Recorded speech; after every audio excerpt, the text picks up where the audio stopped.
నమస్తే. Welcome to global roundup.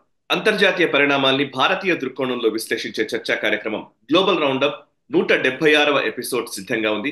ఈ వారంలో జరిగిన అంతర్జాతీయ పరిణామాలపై విశ్లేషించేందుకు అంతర్జాతీయ వ్యవహారాల నిపుణులు, విశ్లేషకులు మామిడి గిరిధర్ గారు మనకు అందుబాటులోకి వచ్చారు. వారితో మాట్లాడదాం. నమస్కారం సార్. నమస్తే సాయి. నమస్తే సార్. ఈ వారం గ్లోబల్ రౌండప్ లోకి వెళ్లే ముందు 175వ ఎపిసోడ్ గత వారం వచ్చినటువంటి కొన్ని కామెంట్స్ ని మనం చూద్దాం.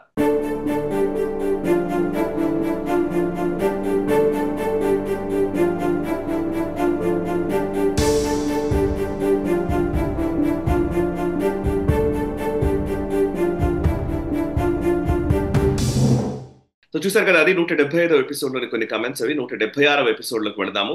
ఈ ఎపిసోడ్ లో చాలా ఇంపార్టెంట్ విషయాలు మనం డిస్కస్ చేయబోతున్నాము.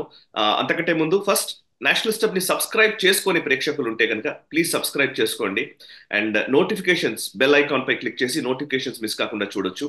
అండ్ ఎన్హెచ్ ప్రైమ్ తొలి తెలుగు జాతీయవాద ఓటీటీ ఛానల్ ని నేషనల్ స్టబ్ తీసుకొచ్చింది. సో ఎన్హెచ్ ప్రైమ్ ని కూడా సబ్స్క్రైబ్ చేసుకోవాల్సిందిగా కోరుతూ ఉన్నాను. ఇక ఈ వారం గ్లోబల్ రౌండప్ లోకి వెళదాం. సార్, ఫస్ట్ టాపిక్ ఈ వారం మనకు బంగ్లాదేశ్ గురించి మనం మాట్లాడాలి సార్.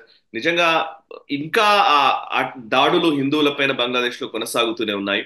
అండ్ చిన్మయ్ కృష్ణదాస్ ప్రభు ఆయన మీద అసలు తీవ్రమైన ఆరోపణలు పెట్టి ఆయన్ని ఇప్పుడు ఏదో పెద్ద దేశద్రోహం చేసినట్టుగా ఆయన్ని చిత్రీకరించే ఒక ప్రయత్నం అక్కడి ప్రభుత్వం చేస్తున్నది. సో అండ్ ఆయనకి అట్లీస్ట్ లీగల్ గా ఆయన తరపున వాదనలు వినిపించడానికి కూడా అవకాశం లేకుండా చేస్తున్నారు. అండ్ అంతేకాదు 70 మంది హిందూ లాయర్ల పైన ఆల్రెడీ వాళ్ళపైన విపరీతమైన ఒత్తిడి తీసుకొస్తున్నట్టుగా తెలుస్తోంది. అండ్ వాళ్ళ మీద కూడా లీగల్ కేసులు పెడుతున్నారని వింటున్నాము. అండ్ ఇంకొక విషయం ఏంటంటే, ఒక థ్రెట్ చేస్తూ ఒక అతను మాట్లాడిన వీడియో కూడా సోషల్ మీడియాలో వచ్చింది. ఎవరైనా సరే లాయర్లు, ఎవరైనా సరే చిన్మయ్ కృష్ణదాస్ ప్రభు గారికి మద్దతుగా నిలిస్తే వాళ్ళపైన తీవ్రమైన కఠినమైన చర్యలు ఉంటాయని ఆయన మాట్లాడుతున్న విజువల్ కూడా ఇప్పుడు వైరల్ అవుతున్నది. ఇంతేకాదు, ఈవెన్ ఇస్కాన్ కి సంబంధించిన బ్రహ్మచారిలు కొంతమంది భారత్ కు వచ్చే ప్రయత్నం చేస్తూ ఉంటే వాళ్ళని బార్డర్ దగ్గరనే ఆపేశారు. బంగ్లాదేశ్ ఇంటెలిజెన్స్ ఏజెన్సీస్ చెప్పాయి, మిమ్మల్ని వెళ్ళడానికి మేము అనుమతించము అని వాళ్ళు చెప్పిన ఉదంతం కనబడుతోంది. ఇది నిజంగా చాలా దారుణంగా ఉంది. మన దేశంలో కూడా నిజానికి పొలిటికల్ పార్టీల నుంచి, ముఖ్యంగా నాకు తెలిసి బీజేపీ నుంచి కూడా రావాల్సినంత స్పందన రావట్లేదేమో అనిపిస్తోంది. ఇంకా అక్కడ ఏదో మనం దీన్ని చాలా సీరియస్ గానే మనం తీసుకుంటున్నామా లేదా, సరే ప్రభుత్వం బ్యాక్ ఎండ్ చేయాల్సిన పనులన్నీ కూడా ఎన్ని పనులు చేయాలో అన్ని పనులు చేస్తోందా అనేది నాకు మీరు వివరించండి. అండ్ ఫార్చునేట్లీ మన తెలుగు రాష్ట్రాల నుంచి అయితే పవన్ కళ్యాణ్ చాలా అద్భుతంగా పదే పదే బంగ్లాదేశ్ హిందువుల గురించి మాట్లాడుతున్నాడు. నిజంగా మనం ఖచ్చితంగా ఆయన అభినందించాలి. పదే పదే ఒక రాజకీయ నాయకుడు, ఒక అధికారిక హోదాలో ఉన్నటువంటి వ్యక్తి ఇంతగా బంగ్లాదేశ్ హిందువుల గురించి మాట్లాడడం అనేది నాకైతే ఈ మధ్య అసలు నేను ఆశ్చర్యంగానే అనిపిస్తుంది పవన్ కళ్యాణ్ చేస్తున్న ట్వీట్స్ చూస్తూ ఉంటే. ప్లీజ్ మీ విశ్లేషణ వినాలని ఉంది సార్. కరెక్ట్ సాయి. మనకు బంగ్లాదేశ్ మన కళ్ళ ఎదురుగానే కంప్లీట్గా సర్వనాశనం అవుతున్నది స్పష్టంగా కనిపిస్తున్నది. హిందువులకు వ్యతిరేకంగా ఆ ప్రభుత్వము, ఆ ప్రభుత్వ యంత్రాంగము, కోర్టులు, చట్టాలు, వాళ్ళ సైన్యము వీళ్ళందరూ కూడా ఎలా ప్రవర్తిస్తున్నారో మనం చూస్తున్నాము. ప్రతి అంశంలో కూడా హిందువులకు రక్షణ లేకుండా హిందువులని పీడించి వాళ్ళ మీద దాడులు చేస్తూ గత నెలలో రమారమి 100 ఇండ్ల పైబడి వీళ్ళు ధ్వంసం చేశారు. 20 పైబడి ఆలయాలను ధ్వంసం చేశారు. అలాగే మనకు చిన్మయ్ కృష్ణదాస్ విషయంలో చూస్తే కనుక ఈవెన్ ఇస్కాన్ బంగ్లాదేశ్ కూడా మాకు అతనితో ఎటువంటి సంబంధం లేదు అని వాళ్ళతో చెప్పించారు. ఇలా చూస్తే కనుక ఎంత హిందువుల యొక్క పరిస్థితి ఎలా ఉన్నదో మనం స్పష్టంగా అర్థం చేసుకోవచ్చు. వాళ్ళ మీద జరిగిన దాడులను నిరసిస్తూ చిన్మయ్ కృష్ణదాస్ రమారమి 1.5-2 లక్షల మంది హిందువులని వీధుల్లోకి తీసుకొచ్చి ధర్నా చేయించారు. ఆయన హిందువుల ఐక్యత ఏంటో చూపించారు. ఆయన అందుకోసం అని చెప్పి ఈయనను టార్గెట్ చేసి ఈయన జైల్లో పెట్టారు. నువ్వు అన్నట్లు ఇందాక ఆయన బెయిల్ పిటిషన్ డిసెంబర్ 3-4 తేదీలో వచ్చింది. అది వస్తే బెయిల్ పిటిషన్కి అప్లికేషన్ వేయడానికి కూడా ఏ లాయర్ని కూడా అనుమతించలేదు వాళ్ళు. ఆయన లాయర్ని బాగా చితకబాది ఆయన క్రిటికల్ కండిషన్లో హాస్పిటల్లో అడ్మిట్ అయ్యాడు. ఆయన మిగతా లాయర్లందరూ, హిందూ లాయర్లందరి మీద కూడాను చాలా కఠినమైన దేశ విద్రోహ చట్టాలు వాళ్ళ మీద మోపారు. సో ఇలా హిందువులను డైరెక్ట్గా టార్గెట్ చేస్తూ వీళ్ళు ఇంత హింసిస్తున్నారు. ఆఖరికి వాళ్ళు ఇస్కాన్ పద్ధతిలో పూజ చేసి ఆయనకు ప్రసాదం నైవేద్యం తీసుకువెళ్ళి ఇద్దామని వెళ్ళినటువంటి 2 సాధువులను కూడా అరెస్ట్ చేశారు. కాబట్టి అంత దారుణంగా ఆయన పీడిస్తున్నారు. అంతేకాదు, ఈయనని సమర్థిస్తూ ఎవరైనా కోర్టుకు వస్తే వాళ్ళని చంపుతామని కూడా బెదిరిస్తున్నారు. ఇంత ఇంత భయంకరంగా ఇవన్నీ జరుగుతుంటే నిమ్మకు నీరెత్తనట్టు మన సోకాల్డ్ సూడో సెక్యులరిస్ట్ అందరూ ఉన్నారు. వాళ్ళనే ఎక్స్పోజ్ చేస్తూ పవన్ కళ్యాణ్ గారి ట్వీట్ చాలా స్పష్టంగా చాలా అద్భుతంగా రాశారు ఆయన. ఫస్ట్ హాఫ్లో అజ్మల్ కసాబ్ని మనం ఎలా ట్రీట్ చేశాం, అతన్ని దొరికిన తర్వాత ఎలా మనం అతనికి లీగల్ అసిస్టెన్స్ ఇచ్చాము, సెక్యూరిటీ ఎలా ప్రొవైడ్ చేశాము, కావలసినటువంటి ఆహారం మనం ఎలా ఇచ్చాము, తర్వాత లోవర్ కోర్టులో అతని మీద జడ్జిమెంట్ వస్తే హైకోర్టుకి వెళ్ళి, హైకోర్టు నుంచి సుప్రీంకోర్టుకు వెళ్ళి, సుప్రీంకోర్టు తర్వాత ప్రెసిడెంట్ క్షమాభిక్ష దాకా ప్రభుత్వ ఖర్చుతోటే అతనికి ఎంత లీగల్ అసిస్టెన్స్ ఇచ్చాము, దాన్ని కాంట్రాస్ట్ చేస్తూ ఈరోజు చిన్మయ కృష్ణదాస్కి నిలబడడానికి ఒక లీగల్ లాయర్ కూడా నిలబడట్లేదు. ప్లస్ పైపెచ్చు ఆ కోర్టు ఏం చేసిందంటే నెల రోజులు దాన్ని వాయిదా వేసింది. బెయిల్ పిటిషన్ రాకపోతే బహుశా 3-4 రోజుల తర్వాత మళ్ళీ దాని బెయిల్ పిటిషన్కి అనుమతించండొచ్చు కదా. అంటే నెల రోజులు అతను సిస్టమ్ నుంచి బయటకు ఉండాలి అని వాళ్ళు నిర్ణయించారు. ఈ నెల రోజుల్లో హిందూ ఐక్యత ఉండకూడదు, వీళ్ళని సతాయించాలి, పీడించాలి నిర్ణయించింది ఆ ప్రభుత్వం. అందుకని దాన్ని ఎక్స్పోజ్ చేస్తూ పవన్ కళ్యాణ్ గారు ట్వీట్ చేశారు. దాంట్లో ఇంకా ఆయన ఈ సూడో సెక్యులరిస్ట్ని, సోకాల్డ్ హ్యూమన్ రైట్స్ టేకేదారులని డైరెక్ట్గా ఆయన సంబోధిస్తూ ఎక్స్పోజ్ చేశారు. మనకు తెలుసు సాయి, మనకు గతంలో కరీనా కపూర్ లాంటి వాళ్ళు, స్వరా భాస్కర్ లాంటి వాళ్ళు ప్లకార్డ్ పెట్టుకున్నారు, I'm Hindustan, I'm ashamed, justice for Asifa, Devisthan, అదే పని కఠువాలో జరిగిందని అని చెప్పి ప్లకార్డులు పెట్టుకున్న వాళ్ళందరూ ఈరోజు ఏమయ్యారు? ఇన్ని దేవస్థాన్లో ధ్వంసం అవుతుంటే వీళ్ళు ఎందుకు నోరు మెదలపట్లేదు? సరే, వీళ్ళు ఇచ్చే ఆర్గ్యుమెంట్ ఏంటంటే మన దేశంలో జరుగుతున్నటువంటి వాటికి మేము స్పందిస్తాము, బంగ్లాదేశ్ వేరే దేశం, దాని గురించి మేము స్పందించాము అని కొంతమంది దాన్ని సమర్థించే ప్రయత్నం చేస్తున్నారు. మరి అదే కబాల్ ఇంక్లూడింగ్ మాధురి దీక్షిత్ వీళ్ళందరూ ప్రతి ఒక్కరిని చూస్తే కనుక బాలీవుడ్లో వీళ్ళు మరి ఆల్ ఐస్ అండ్ రఫా ఎందుకు పెట్టుకున్నారు వాళ్ళు? అలాగే మనకు ఈవెన్ రోహిత్ శర్మ మన క్రికెట్ కెప్టెన్ భార్య కూడా దాన్ని సమర్థించింది. మళ్ళీ ఆల్ ఐస్ అండ్ రఫా పెట్టినప్పుడు all ice and Bangladeshi Hindus వీళ్ళు ఎందుకు చెప్పలేకపోయారు వీళ్ళు? కాబట్టి ఈ హిపోక్రసీ అన్నది, ముస్లింలు ఏదో పీడించబడుతున్నారు, సిఏ చట్టాలు వస్తే కనుక వాళ్ళని హింసిస్తారు, పీడిస్తారు అని గగ్గోలు పెట్టినటువంటి స్వరా భాస్కర్ ఈరోజు ఏమైంది? బ్లంట్ స్టేట్మెంట్ చెప్పనా? నేను ఒక బ్లంట్ గా ఒక మాట చెప్పాలంటే కనుక భారతదేశంలో హిందువుల గురించి మాట్లాడే వాళ్ళు ఎవరు లేరు. హిందువుల గురించి మాట్లాడేది అంతో ఎంతో మాట్లాడేది అని అంటే సంఘ్ లేకపోతే బీజేపీ, వీళ్ళు మాత్రమే మాట్లాడతారు. అదర్ దాన్ దట్ నిజంగా ఇది మనమేం ఆగాల్సిన అవసరం లేదు, ఆలోచించాల్సిన అవసరం లేదు. వాళ్ళు మాత్రమే ఉన్నారు. వాళ్ళు కాకుండా మాట్లాడుతున్నటువంటి కొంతమంది ఉన్నారు అని అంటే కనుక అందులో పవన్ కళ్యాణ్ ఇప్పుడు కొత్తగా నిజంగా చాలా గొప్పగా అనిపిస్తుంది ఆయన. అందుకే ఇప్పుడు మీరు అన్నట్టుగా వీళ్ళందరూ సెలెక్టివ్ గా మాట్లాడతారు, సెలెక్టివ్ గానే ఉంటారు, వాళ్ళ వాళ్ళ ఐడియాలజీ, వాళ్ళ క్షత్రంలో వాళ్ళు బతుకుతూనే ఉంటారు. దరిద్రం ఏంటంటే మనలో ఉన్న మన మెజారిటీ హిందువుల్లోనే ఈ సమస్య అంతా ఉంది. మన వాళ్ళందరూ కూడా ఈ సినిమాలకి వాటికి వీటికి, నేను నిన్న కూడా మాట్లాడుతూ అంటున్నాను, ఒక పుష్ప 2 సినిమా కోసం అని చెప్పి, సరే సినిమా చూడడం తప్పని కాదు కానీ మొత్తం ప్రపంచమే బద్దలైపోతుంది అన్నట్టుగా మాట్లాడేవాళ్ళు బంగ్లాదేశ్ లో ఉన్న హిందువుల పరిస్థితి గురించి ఒక మాట, ఒక కనీసం ఒక కనీస స్పృహ కూడా మనకు లేదే అన్నది ఫస్ట్ మనలో ఇక్కడ మారాల్సిన విషయం ఏమో అనిపిస్తుంది సార్. అంటే తరుకుపోయి కోపంతో మాట్లాడుతున్నదే సరే ఇక కరెక్ట్. అదే మనకున్న దౌర్భాగ్యమే అది. మనకు ఎంటర్టైన్మెంట్ కావాలి. దాంట్లో బాలీవుడ్కి సంబంధించినటువంటి ఖాన్లో వచ్చే సినిమాలు ఎంత దాన్ని డిస్టార్ట్ చేసి హిందుత్వాన్ని వాళ్ళు అవహేళన చేస్తున్నా అది వెళ్ళి మనం చూసేయాలి. సూపర్ హిట్లు అయిపోతాయి అవన్నీ. అలాగే పుష్ప 2 కూడా మనం చూస్తే ఇది కూడా ఒక డెకాయిట్ని సమర్థిస్తూ డెకాయిట్ని చాలా గ్లోరిఫై చేస్తున్నటువంటి సినిమా. అతను డెకాయిట్కి వెళ్లే ముందర పూజ చేస్తాడు, వచ్చిన తర్వాత పూజ చేస్తాడు. అంటే ఏంటి, హిందువులు డెకాయిట్స్ అనా మీరు చిత్రీకరించడం? లేదా ఒకసారి పూజ చేసిన తర్వాత డెకాయిటీ చేస్తే కనుక హిందువులు దాన్ని సమర్థిస్తారన్న దాని అర్థం నాకు అర్థం కావట్లేదు. అంటే ఎంటర్టైన్మెంట్ కావాలి, దాంట్లో ఏం కంటెంట్ ఉంది వాళ్ళకి అనవసరం. అటువంటి దౌర్భాగ్య పరిస్థితిలో మనం ఉన్నాం. షారుఖ్ ఖాన్ సినిమాల్లో విలన్ ఎప్పుడు కూడా చూస్తే హిందువే ఉంటాడు, విలన్ ఎప్పుడు కూడా ముస్లిం ఉండడు. మనం చూసాం, అది మై హూనా సినిమాలో చూసాం. సునీల్ శెట్టి చేసినటువంటి రోల్, అతను కంప్లీట్ హిందూ. అతను యాక్చువల్గా జిహాదీ పాకిస్తానీ ఇస్లాం సంబంధించినటువంటి టెర్రరిస్ట్ని చూపించాలి, కానీ ఇతన్ని చిత్రీకరించారు. అలాగే IC-814 హైజాక్ చేసింది, కండహార్కి తీసుకువెళ్ళింది కంప్లీట్ ఇస్లామిక్ ఉగ్రవాదులు, కానీ ఆ ఉగ్రవాదుల పేర్లు హిందువుల పేర్లు పెట్టి ఆ సినిమా తీశారు. సో బాలీవుడ్ అంతా కూడా నువ్వు ఇందాక అన్నట్లు వాళ్లకు ఉన్నటువంటి ఫండింగ్ అంతా కూడా ఎక్కడి నుంచి వస్తుందో మనకు తెలుసు. అందుకనే దీన్ని బాలీవుడ్ అనకూడదు, దీన్ని కరాచీ వుడ్ అనో ఉర్దూ వుడ్ అనో పిలవాలి దీన్ని. వాళ్ళ ఫండింగ్ అక్కడి నుంచి వస్తుంది కాబట్టి. అలాగే మనం చూస్తే కనుక ఈ పొలిటికల్ సెటప్లో ఓట్ బ్యాంక్ పాలిటిక్స్ ఉంటుంది.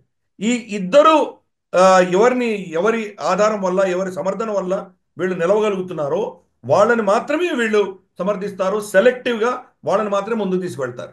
దానికి తర్వాత హిందువులు అన్న వాళ్ళు వాళ్ళకు పట్టరు.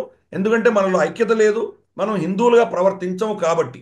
మనం భారతీయులుగా ప్రవర్తిస్తాము, వాళ్ళు వాళ్ళ మతానికి సంబంధించిన అంశాలే ముందుకు తీసుకొస్తారు. కాబట్టి ఈ యొక్క పరిస్థితి మనం చూస్తున్నాం. మనం బంగ్లాదేశ్లో జరుగుతున్నటువంటి దారుణాతి దారుణమైన పరిస్థితుల్ని ఎవరూ స్పందించట్లేదు. ఏదో విహెచ్పి లాంటి వాళ్ళు ఏదో ధర్నా చేశారు, ఏదో ఒక మీటింగ్ లాంటిది పెట్టుకున్నారు, కానీ మిగతా ఏ పార్టీ కూడా దీన్ని సమర్థించలేదు. అందుకని పవన్ కళ్యాణ్ చేసిన ట్వీట్ చాలా కీలకమైంది.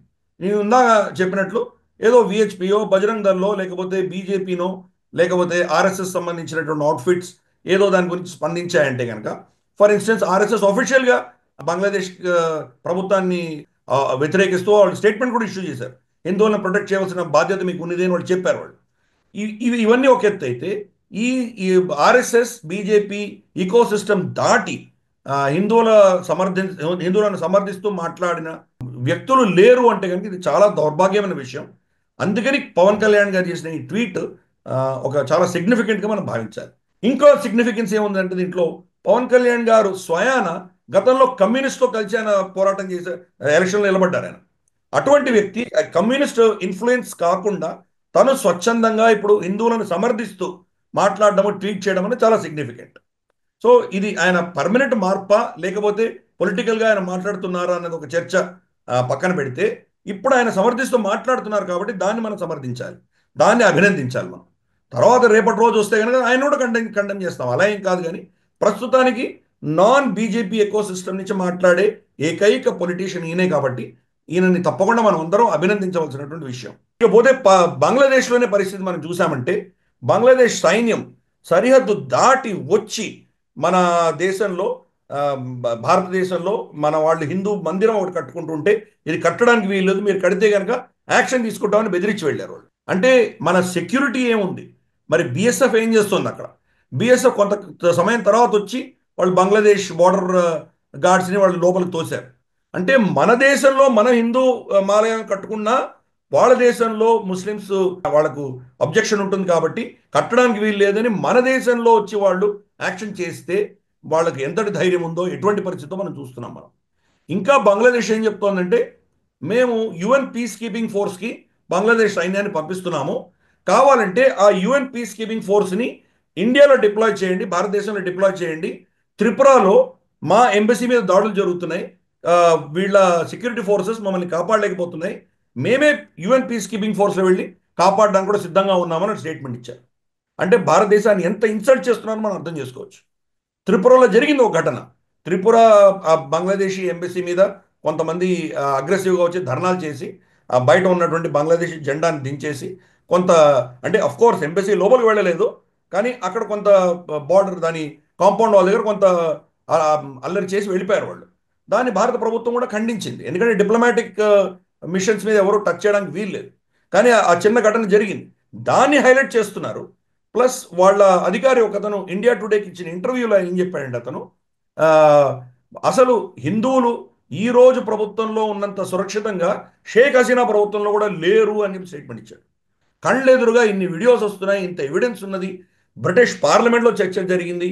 ఈవెన్ ప్రీతి పటేల్ లాంటి వ్యక్తి, చాలామంది ఎంపీలు అందరూ లేబర్ పార్టీ, కన్జర్వేటివ్ పార్టీ, అన్ని పార్టీల నుంచి కూడా దీన్ని కండెమ్ చేశారు. దీన్ని అర్జెంటుగా దీన్ని బంగ్లాదేశ్ ప్రభుత్వం దీన్ని కంట్రోల్ చేయాలని చెప్పి డిమాండ్ చేస్తున్నారు. అలాగే మనకు రిపబ్లికన్ పార్టీ అమెరికాలో వాళ్ళు కండెమ్ చేస్తున్నారు. ఇంత జరుగుతున్నా కానీ కూడా ఆ ప్రభుత్వం మాత్రం ఏమీ జరగనట్టు, ఇదంతా భారత మీడియా దీన్ని హైప్ చేస్తోంది, ఇక్కడ చాలా సురక్షితంగా ఉన్నారు, ఏమీ అవ్వట్లేదు అని చెప్పేసి వాళ్ళు ఒక విధమైనటువంటి వాళ్ళని మసిపూసే దిశగా వాళ్ళు ప్రయత్నాలు చేస్తున్నారు. అంతేకాదు మన భారత పౌరులు, మనకు బంగ్లాదేశ్తో ఒక ఒప్పందం ఉంది, కోల్కతా నుంచి త్రిపుర, త్రిపుర నుంచి కోల్కతాకి మనం బంగ్లాదేశ్ గుండా వెళ్ళవచ్చు, బస్సులు ఇక్కడి నుంచి అక్కడికి ప్రయాణం చేస్తాయి. అంటే బంగ్లాదేశ్కి సంబంధం లేదు, మనం త్రిపుర నుంచి కలకత్తా, కలకత్తా నుంచి త్రిపురకి వెళ్తున్నాం. మనం త్రిపుర నుంచి వస్తున్న బస్సు మీద దాడి చేశారు వాళ్ళు.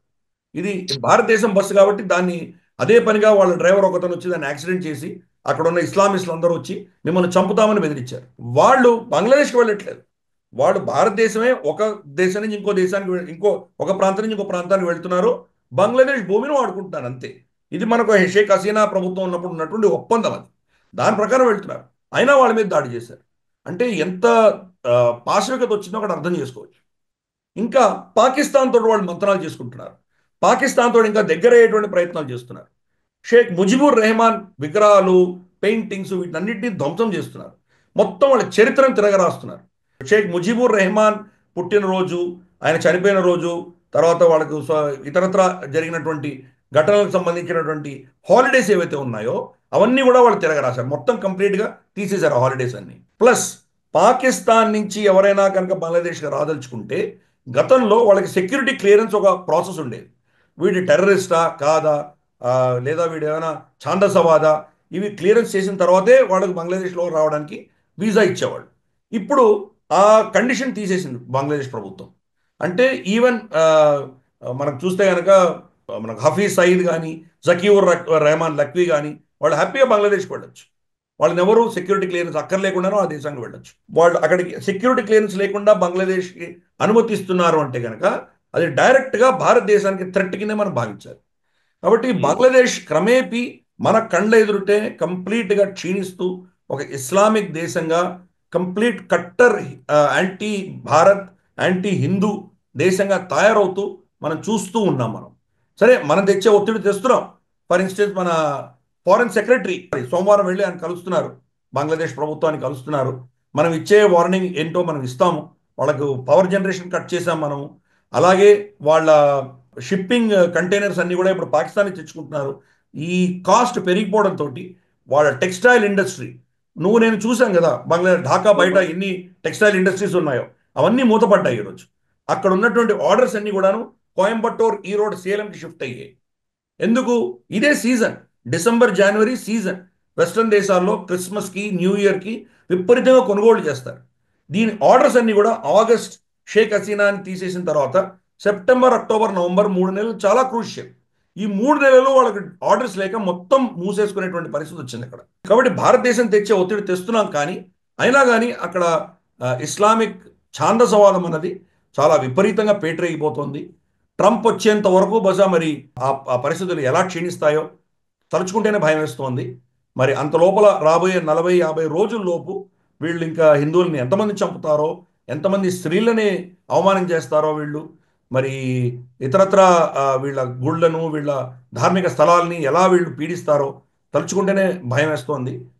అన్ఫార్చునేట్లీ మన దేశంలో పవన్ కళ్యాణ్ గారు లాంటి వాళ్ళు ఒకరో ఇద్దరో మినహాయిస్తే మొత్తం ఈ ఇకోసిస్టమ్ అంతా కూడాను మాకేమి సంబంధం లేదన్నట్టున్నారు వాళ్ళు. ఇది చాలా అతి దారుణమైన పరిస్థితి. మనము ఒక జాగ్రాఫిక్ దేశంగా కాకుండా ఒక సాంస్కృతిక దేశంగా ఎదగాలి. మనమందరం హిందువులకు ప్రపంచవ్యాప్తంగా ఎక్కడ రక్షణ లేకుండా ఉండి వాళ్ళ మీద దాడులు జరుగుతున్నా మనం స్పందించి భారతదేశం హిందువుల యొక్క మాతృభూమి అన్నటువంటి పరిస్థితి తీసుకురావాల్సిన బాధ్యత ప్రతి భారతీయుడి మీద, ప్రతి సనాతనుడి మీద ఉంది అని నేను భావిస్తున్నాను. సార్, యాక్చువల్లీ ప్రతిదానికి కూడా యునైటెడ్ స్టేట్స్ కి సంబంధించి రిలీజియస్ ఫ్రీడమ్ ఆర్గనైజేషన్స్ ఎప్పుడు రెస్పాండ్ అవుతూ ఉంటాయి. యాక్చువల్లీ ఇప్పుడు కూడా యుఎస్సిఐఆర్ఎఫ్ మన భారతదేశంలో మైనారిటీలకు హక్కులకు విఘాతం కలుగుతుందని ఎప్పటికప్పుడు రిపోర్ట్లు ఇచ్చే యుఎస్సిఐఆర్ఎఫ్ ఇప్పుడున్నది రెస్పాండ్ అవ్వట్లేదు. అండ్ అందులో adviser, spiritual adviser to US president, ఆయన ఇచ్చినటువంటి జానీ మూర్, తనేమో ఈ మైనారిటీస్ పైన ఇప్పుడు బంగ్లాదేశ్ లో జరుగుతున్నటువంటి దాడుల విషయంలో కన్సర్న్ వ్యక్తం చేస్తూ ఆయన స్టేట్మెంట్ ఇచ్చారు. సో ట్రంప్ కి సంబంధించినటువంటి అడ్మినిస్ట్రేషన్, నిజానికి ట్రంప్ అడ్మినిస్ట్రేషన్ మళ్ళీ అధికారికంగా వాళ్ళు కొలువు తీరితే గానీ ఈ బంగ్లాదేశ్ ఇష్యూకి కొంత ఉపశమనం కలగదేమో అని అనిపిస్తుంది. అంతేనా సార్? అప్పటిదాకా మనం ఇంకా ఆగాల్సిందేనా? తప్పకుండా అలాగే అనిపిస్తున్నది ఇప్పుడు ప్రస్తుతానికి. ఎందుకంటే బైడెన్ ప్రభుత్వం మాత్రం కంప్లీట్గా మహమ్మద్ యూనిస్ని సమర్థిస్తూ, మహమ్మద్ యూనిస్ చేస్తున్నటువంటి అరాచకాలని దేన్ని కూడా వాళ్ళు పట్టించుకోకుండా బేఖాతరు చేసి వాళ్ళు ఒక విధమైనటువంటి కంప్లీట్గా మసిపూసే దిశగా వాళ్ళు ప్రవర్తిస్తున్నారు. వేదాంత్ పటేల్ ఎవరైతే వాళ్ళ స్పోక్స్మెన్ ఉన్నారో, మేము అందరికీ ఫ్రీడమ్ ఉండాలని చెప్తున్నామని చెప్పి ఒక స్టేట్మెంట్ ఇచ్చి వదిలేశాడు. కానీ నిజంగా మహమ్మద్ యూనిస్ మీద ఎటువంటి ప్రెషర్ లేకుండా జో బైడెన్ ప్రభుత్వం సమర్థిస్తూ రక్షణ కలిగిస్తోంది అక్కడ ఉన్నటువంటి ఇస్లామిక్ ప్రభుత్వానికి. ట్రంప్ వస్తేనే ఏమైనా మార్పులు మనం ఆశించవచ్చు. అంతవరకు మాత్రం రాబోయే 40 రోజుల్లో హిందువుల పరిస్థితి మాత్రం చాలా భయంకరంగా మనకైతే కనిపిస్తున్నది. Okay sir. నెక్స్ట్ అంశంలోకి వెళ్దాం. ఒకసారి వెస్ట్ ఏషియా సిరియాకు సంబంధించిన విషయాల్లోకి వెళ్దాం. సిరియా అసలు మళ్ళీ సిరియాలో ఒక కొత్త ఘర్షణ మొదలైంది. హెచ్టిఎస్ ఏదైతే Hayat Tahrir al Sham, HTS అనే ఆర్గనైజేషన్ గ్రూప్, అది అల్ ఖైదాకి అఫిలియేట్ గా గతంలో పనిచేసిందంట. ఆ గ్రూప్ ఇప్పుడు సిరియాలోని ఒక్కొక్క నగరాన్ని క్యాప్చర్ చేసుకుంటూ వెళ్తోంది. ఇంతకుముందు అలెప్పోని క్యాప్చర్ చేశారు, ఇప్పుడు హమాని క్యాప్చర్ చేసినట్టుగా తెలుస్తోంది. సో సిరియాలో క్రమక్రమంగా అపోజిషన్ లేదా ఈ గ్రూప్స్ పట్టు సాధించడాన్ని ఎట్లా అర్థం చేసుకోవాలి? ఏం జరుగుతోంది ఈ వారం? గత వారం కూడా ఈ అలెప్పోని వాళ్ళు క్యాప్చర్ చేశారు. మనం దాని గురించి డిస్కస్ చేయాలనుకుంటాం. సో గత వారం ఈ వారం జరిగిన డెవలప్మెంట్స్ సిరియాకు సంబంధించి ఏంటి చెప్తారు? లేటెస్ట్ గా మనం ఇది రికార్డ్ చేసే సమయానికి దరా అన్నటువంటి ఊరిని కూడా వాళ్ళు క్యాప్చర్ చేసుకున్నారు. పైపెచ్చు బహుశా రాబోయే కొద్ది వారం లోపు డమాస్కస్ కూడా వాళ్ళు క్యాప్చర్ చేసే దిశగా వాళ్ళు ముందుకు పెడుతున్నారు. వాళ్ళు ఇక్కడ జరిగింది ఏంటంటే, సిరియాలో బషర్ అల్ అసాద్ని గత 12 సంవత్సరాలుగా 11-12 సంవత్సరాలుగా సమర్థిస్తున్నది ఇరాన్, తర్వాత రష్యా. వీళ్ళిద్దరూ సమర్థించారు. వీళ్ళిద్దరు సమర్థనతోటే అతను బతకగలిగాడు, లేకపోతే ఎప్పుడో అతన్ని తీసేయవలసిన పరిస్థితి. ఐసిస్ని కంప్లీట్గా ఫండింగ్ ఇచ్చి సమర్థించి దాన్ని ప్రోత్సహించి ముందుకు తీసుకువెళ్ళిందే అమెరికా. అమెరికా హిపోక్రసీ ఎంత దారుణమో మనం అర్థం చేసుకోవచ్చు. తర్వాత ఐసిస్ని మేమే దాన్ని నిర్మూలించాము అని వీళ్ళు టీకా ఇచ్చుకుంటారు, కానీ వాళ్ళని ముందుకి బషర్ అల్ అసాద్కి వ్యతిరేకంగా తయారు చేసింది అమెరికా తయారు చేసింది. అఫ్ కోర్స్ దాని వెనకాల హస్తాలు ఖతార్ కావచ్చు, సౌదీలో కొన్ని శక్తులు కావచ్చు, యుఏఈ కావచ్చు, వీళ్ళని వాడుకున్నారు, అది వేరే విషయం. కాకపోతే బషర్ అల్ అసాద్ని సమర్థించింది ఇరాన్, తర్వాత రష్యా. ఇప్పుడు చూస్తే ఇరాన్ ఇజ్రాయెల్తో డైరెక్ట్గా యుద్ధంలో ఉంది. వాళ్ళు చాలా బిజీగా ఉన్నారు. వాళ్ళ ఆస్తులన్నీ కూడా, అంటే హమాస్ కావచ్చు, హౌతీలు కావచ్చు, హెజ్బుల్లా కావచ్చు, అందరూ చాలా దెబ్బతింటున్నారు. ఇరాన్ తర్వాత ఇజ్రాయెల్ డైరెక్ట్గా ఒకరి మీద ఒకరు దాడులు చేసుకుంటున్నారు. ఈ పరిస్థితుల్లో ఇరాన్ సిరియా మీద ఎక్కువ ఫోకస్ పెట్టలేకపోయింది. అలాగే రష్యా రష్యా వాళ్ళు కంప్లీట్గా యుక్రెయిన్ యుద్ధంలో వాళ్ళు చాలా బిజీగా ఉండి వాళ్ళు సిరియాకి పెద్ద ఫోకస్ ఇవ్వలేకపోయారు. ఇదే అదును చూసుకుని అమెరికన్ ఇంట్రెస్ట్స్, వెస్టర్న్ దేశాలు వీళ్ళు ఏం చేశారంటే, ఆ రెబెల్స్ ఎవరైతే ఉన్నారో వాళ్ళకి వీళ్ళు ఫండింగ్ ఇచ్చి, వాళ్ళకి సమర్థన ఇచ్చి వాళ్ళని ముందుకు తోశారు. మనం చూస్తే కనుక అమెరికన్ పర్సోనల్ క్యారియర్స్ ఉంటాయి కదా, వాళ్ళ ఆర్మీని తీసుకువెళ్ళేటువంటి ల్యాండ్ మైన్స్కి వ్యతిరేకంగా తట్టుకొని నిలబడగలిగినటువంటివి, స్నైపర్ ఫైర్సు, బుల్లెట్ తర్వాత షెల్ఫ్ అటాక్స్ నుంచి తప్పించుకోగలిగినటువంటి వాళ్ళ ఆర్మర్డ్ క్యారియర్స్, వాటిని వాడుకుని ఈ రెబెల్స్ అలెప్పో, హమా, తర్వాత దారా ఈ ఊరిలోకి వెళ్తున్నారు వాళ్ళు. అంటే ఇవన్నీ ఎక్కడి నుంచి వచ్చాయి వాళ్ళకి. అలాగే వాళ్ళు తీసుకున్నటువంటి వెపన్స్ కూడా అమెరికన్ ఆటోమేటిక్ రైఫల్స్ దొరికాయి. అలాగే మనం చూస్తే 28 వాళ్ళ ఆర్గనైజేషన్స్, 21 ఆర్గనైజేషన్స్కి అమెరికానే సమర్థిస్తున్నట్టు మనకు అర్థమవుతుంది. కాబట్టి తప్పకుండా ఇది అదును చూసుకొని ఇంకొక అంశం అక్కడ లేవనెత్తారు వీళ్ళు. ఇవన్నీ అల్ ఖైదాకి అఫిలియేటెడ్ గ్రూప్స్ కదా సార్. సో అల్ ఖైదానే అమెరికన్ సపోర్ట్ తో నడుస్తుంది, అది అర్థం చేసుకోవాలి. ఎగ్జాక్ట్లీ దట్ ఈస్ వాట్, అదే అందుకే అడుగుతున్నాను నేను.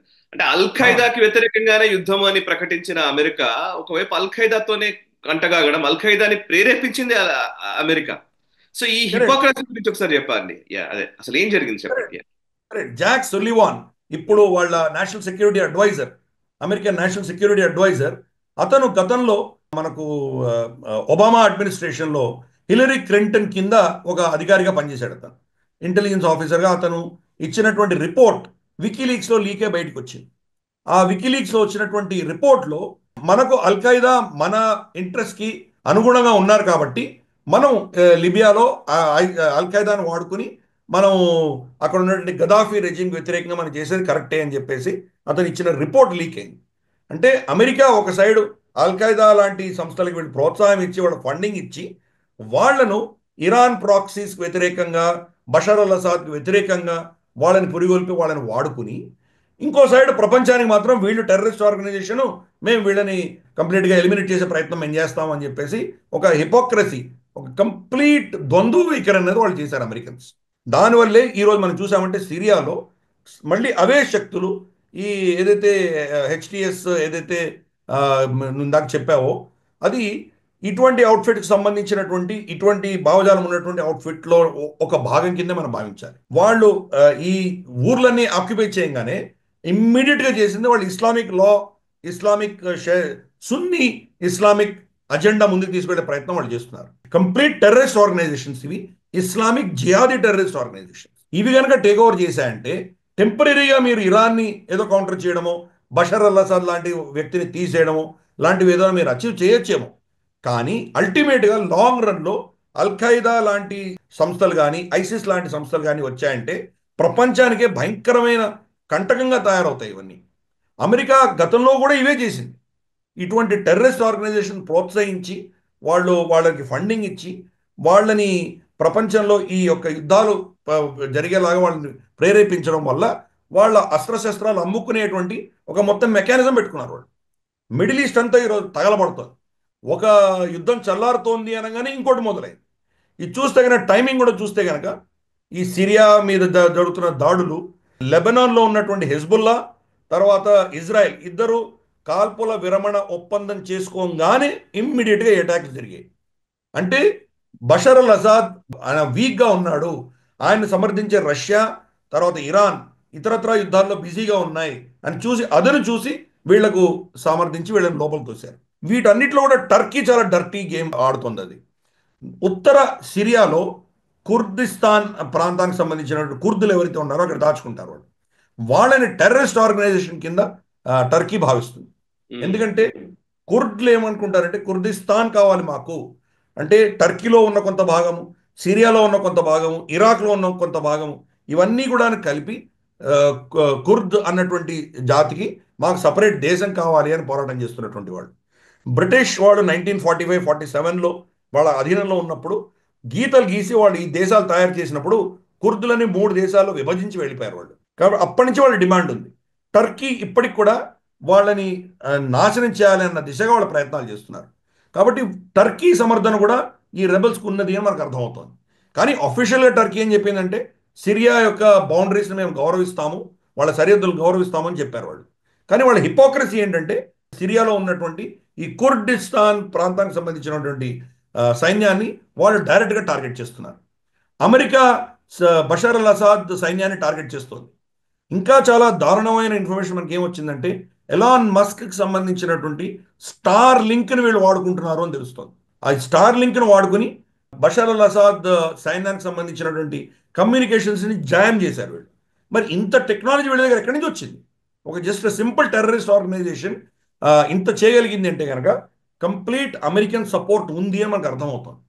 అంటే జో బైడెన్ ప్రభుత్వం దిగిపోయేంత లోపు ఎన్ని రెజిమ్ చేంజ్ చేయాలో అవన్నీ ప్రయత్నాలు వీళ్ళు చేస్తున్నారు. దీని వెనకాల విక్టోరియా న్యూలాండ్ హస్తం ఉన్నది మనకు స్పష్టంగా అర్థమవుతుంది.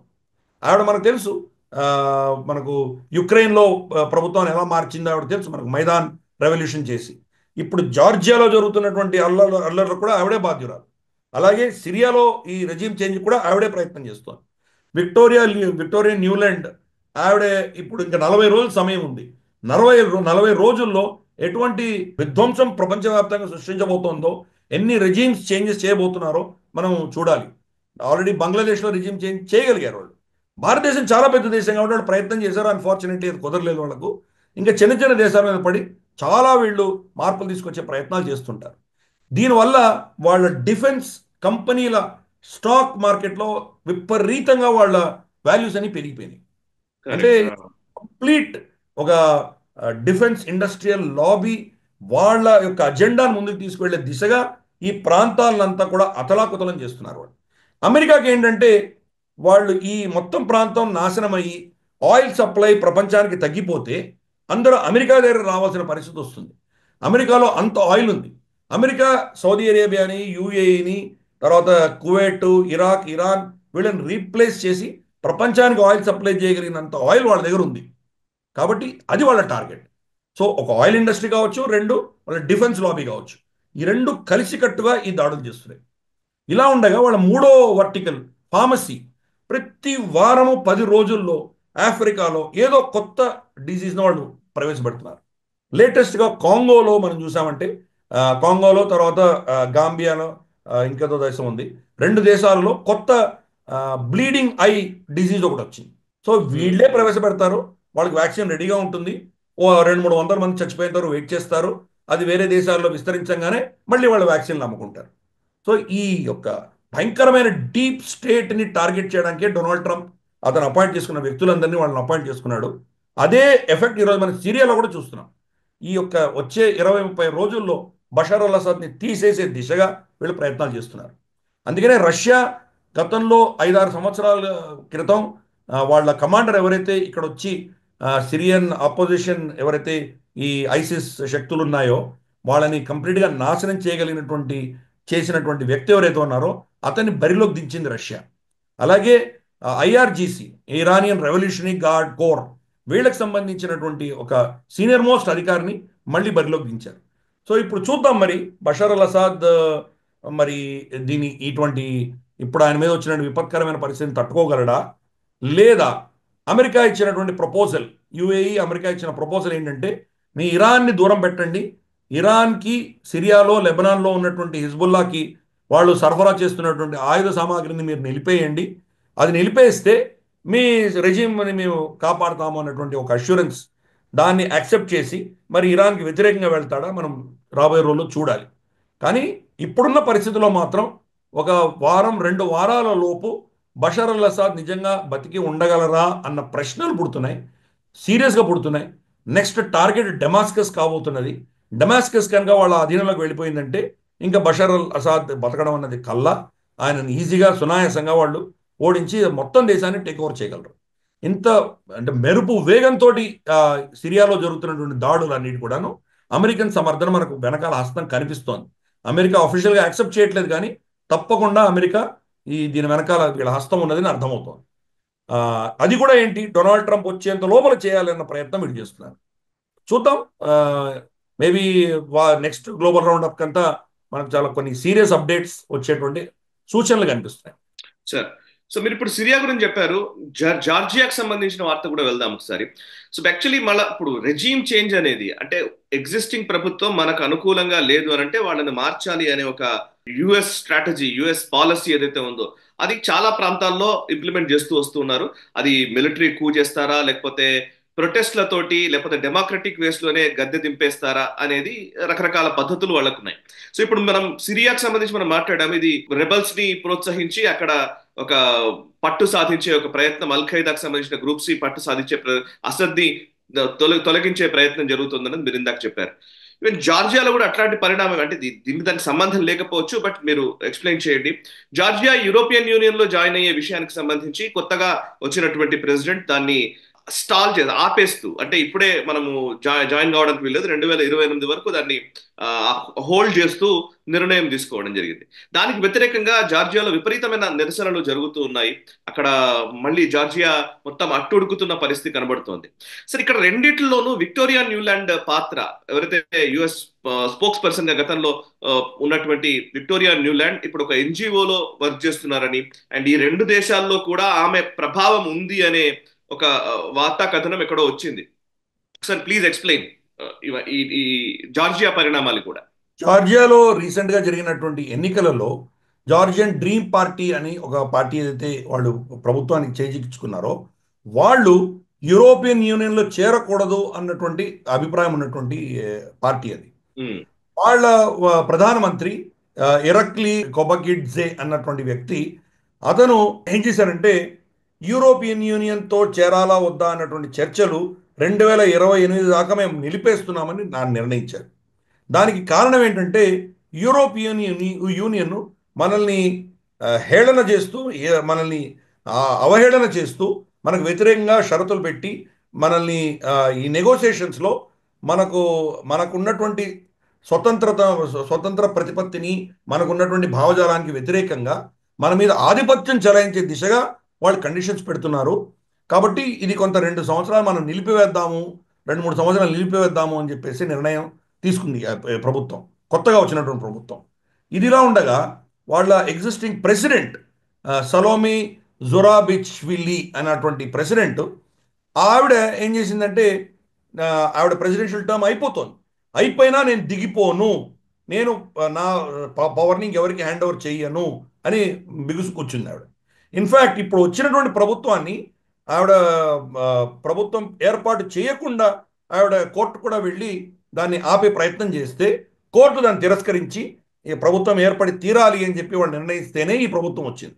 లేకపోతే ఈ వెస్టర్న్ దేశాలు, యూరోపియన్ యూనియన్, అమెరికాని సమర్థిస్తున్నటువంటి వాళ్ళ ప్రెసిడెంట్ ఎవరైతే ఉన్నారో ప్లస్ అపోజిషన్, వీళ్ళందరూ కూడా ఇప్పుడు ఉన్నటువంటి ప్రభుత్వాన్ని ఏదో విధంగా దాన్ని వ్యతిరేకించి వాళ్ళని ఆపే ప్రయత్నం చేస్తున్నారు. అలాగే ప్రో యూరోపియన్ సమర్థన ఉన్నటువంటి వ్యక్తులందరూ కూడా ఈ విక్టోరియా న్యూలాండ్ సమర్థనతోటి ఆవిడ ఇస్తున్నటువంటి ఫండింగ్ సమర్థ దృష్ట్యా వాళ్ళు వెళ్ళి పార్లమెంట్ని గెరవ్ చేశారు. పార్లమెంట్ చుట్టూతున ముట్టి దాన్ని చుట్టుముట్టి దాన్ని కంప్లీట్గా దిగ్బంధనం చేశారు. పార్లమెంట్ ఫంక్షన్ అవ్వకుండా ఆపుతున్నారు. ఈ ప్రభుత్వం దిగిపోవాలి అని ప్రయత్నాలు చేస్తున్నారు, దాడులు చేస్తున్నారు. ప్రెసిడెంట్ ఇందాక చెప్పినట్టు కంప్లీట్గా నేను ప్రభుత్వం సత్తాను వదిలే పరిస్థితే లేదు అని చెప్తున్నారు వాళ్ళు. ఇంత డెమోక్రసీకి విరుద్ధంగా ఇన్ని ప్రయత్నాలు జరుగుతుంటే అమెరికా సోకాల్డ్ టేకేదార్, డెమోక్రసీకి టేకేదార్ అని చెప్పుకుంటున్న అమెరికా ఈ ప్రభుత్వానికి వ్యతిరేకంగా జార్జియాకి అమెరికాకి మధ్యలో ఉన్నటువంటి ఒక స్ట్రాటజిక్ అలయన్స్ని వాళ్ళు కంప్లీట్గా తిరగరాశారు వాళ్ళు. ఎందుకు? జార్జియా మనకు తెలుసు, గతంలో రష్యా జార్జియా మీద దాడి చేసినటువంటి పరిస్థితులు తెలుసు. ఆ పరిస్థితి తర్వాత అమెరికాను జార్జియా మధ్యలో ఒక విధమైనటువంటి ఒప్పందం ఉండేది. ఆ ఒప్పందాన్ని కూడా ఈరోజు వాళ్ళు బేఖాతరు చేసి అమెరికా కంప్లీట్గా డెమోక్రసీని కాలరాస్తూ దీంట్లో రష్యన్ ఇంటర్ఫియరెన్స్ ఉంది అని వాళ్ళు చెప్పడం అన్నది ఎంత హిపోక్రసీ మనం చూడొచ్చు. సో ఇవన్నీ కూడాను వాళ్ళు ఎలా నిర్ణయిస్తే అలాగే జరగాలి.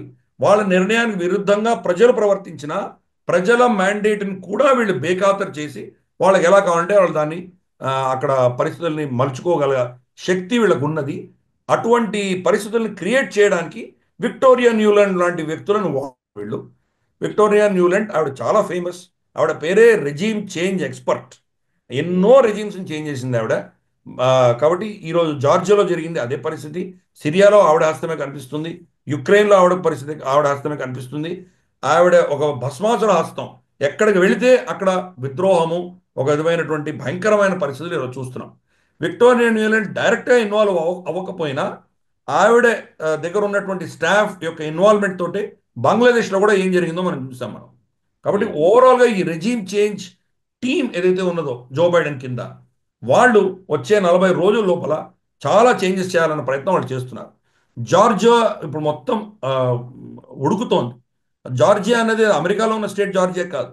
జార్జియా అన్నది మనం గతంలో సోవియట్ యూనియన్లో ఉన్నటువంటి స్టేట్. అది ప్రస్తుతానికి యూరోపియన్ యూనియన్లో చేరాలి అని ప్రయత్నం చేస్తోంది. దానికి Ursula von der Leyen, European Union Parliament వాళ్ళు దాన్ని ఒత్తిడి తీసుకొచ్చి ఎట్టి పరిస్థితుల్లో యూరోపియన్ యూనియన్లో చేర్చుకునే దిశగా, వాళ్ళు ప్రభుత్వాన్ని మార్చే దిశగా వాళ్ళు కూడా ఫండింగ్ ఇస్తున్నారు, వాళ్ళు కూడా ఒత్తిడి తీసుకొస్తున్నారు. ఇప్పుడు ఉన్నటువంటి ప్రభుత్వానికి వ్యతిరేకంగా వాళ్ళు యూరోపియన్ యూనియన్లో వాళ్ళు రెజల్యూషన్స్ కూడా పాస్ చేస్తున్నారు. సో ఇది కంప్లీట్ ఏమంటే హిపోక్రసీ ఆఫ్ ద వెస్ట్, గూండాగర్దీ ఆఫ్ ద వెస్ట్ అని చెప్పొచ్చు మనం లిటరల్గా చెప్పాలంటే.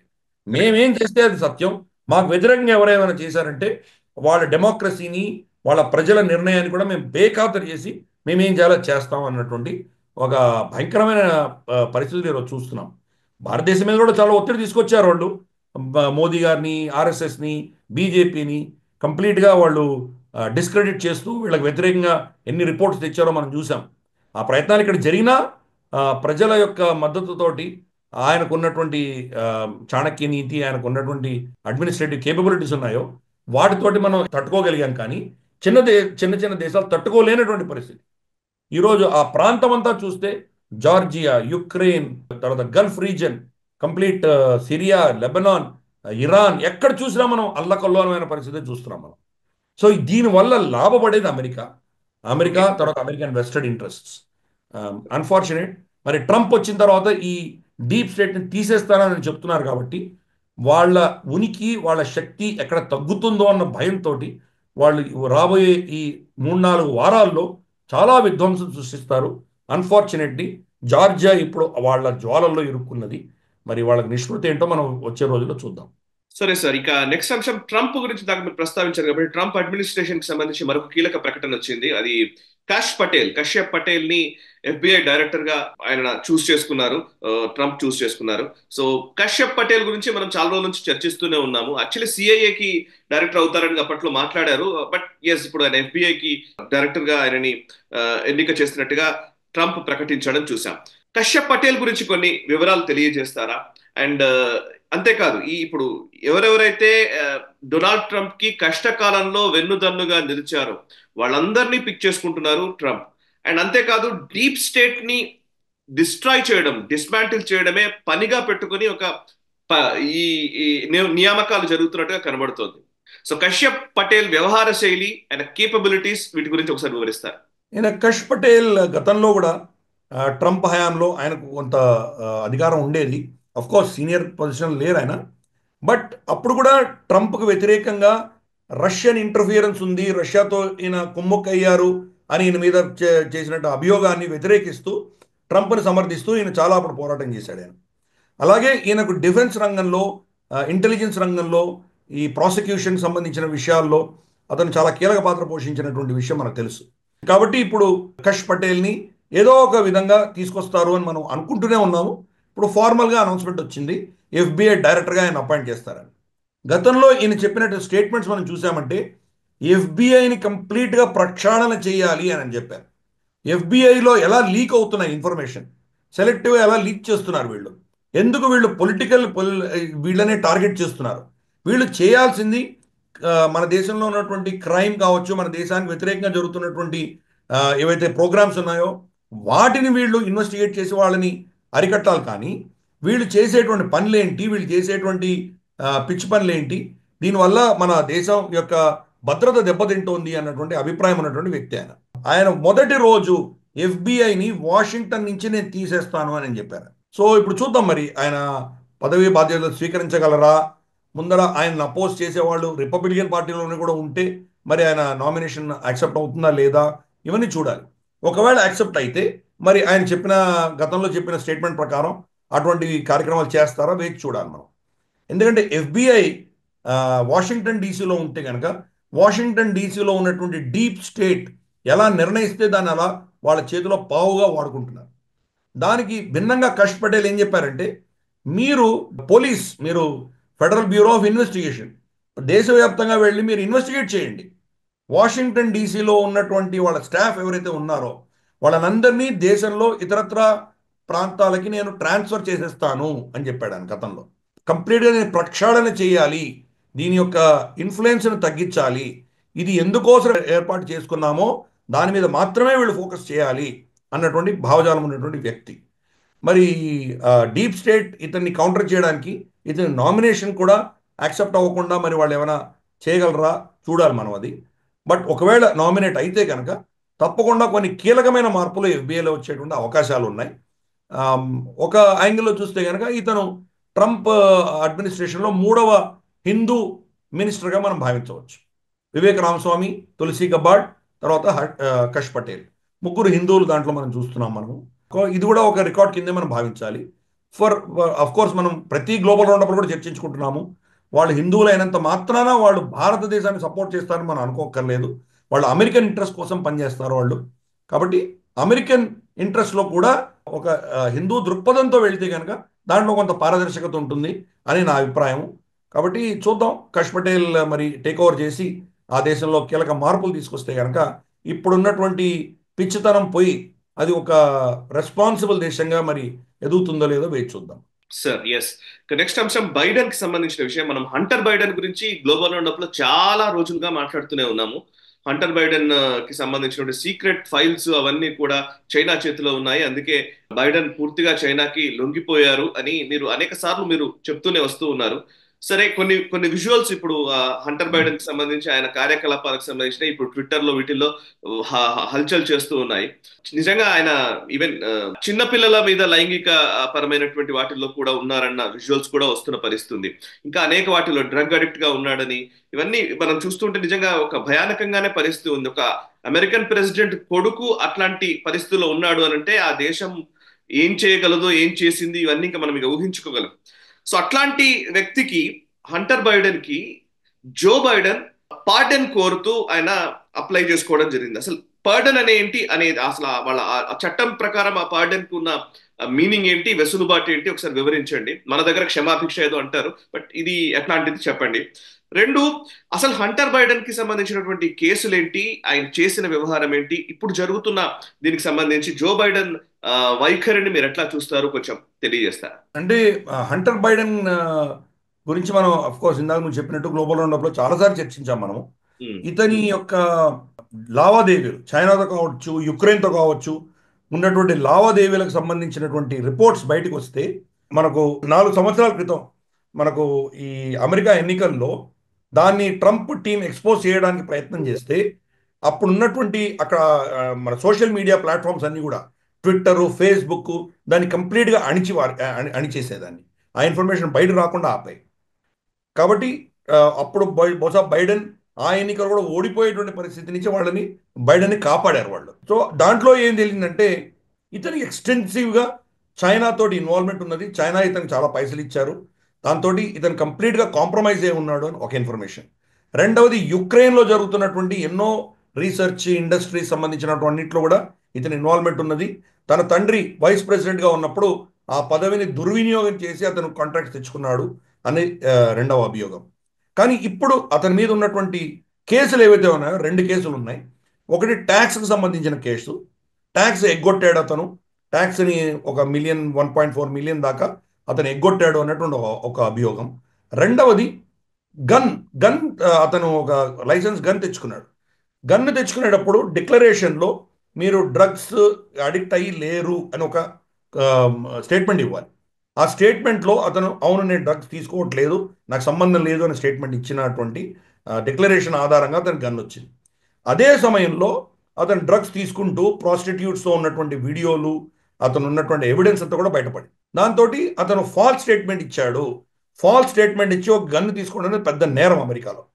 సో ఈ 2 కేసులు అతని మీద ఈరోజు ఉన్నాయి. జడ్జిమెంట్ బహుశా నెల రోజుల లోపల జడ్జిమెంట్ రావాలి. కానీ ఇందాక నేను చెప్పినట్టు చైనాకు సంబంధించి యుక్రెయిన్కి సంబంధించి ఇతరత్ర లావాదేవీలు ఇంకా చాలా ఉన్నాయి. అవన్నీ కూడా ఇంకా ఇన్వెస్టిగేషన్లో ఉన్నాయి. ఇంకా అభియోగాలు మోపలేదు.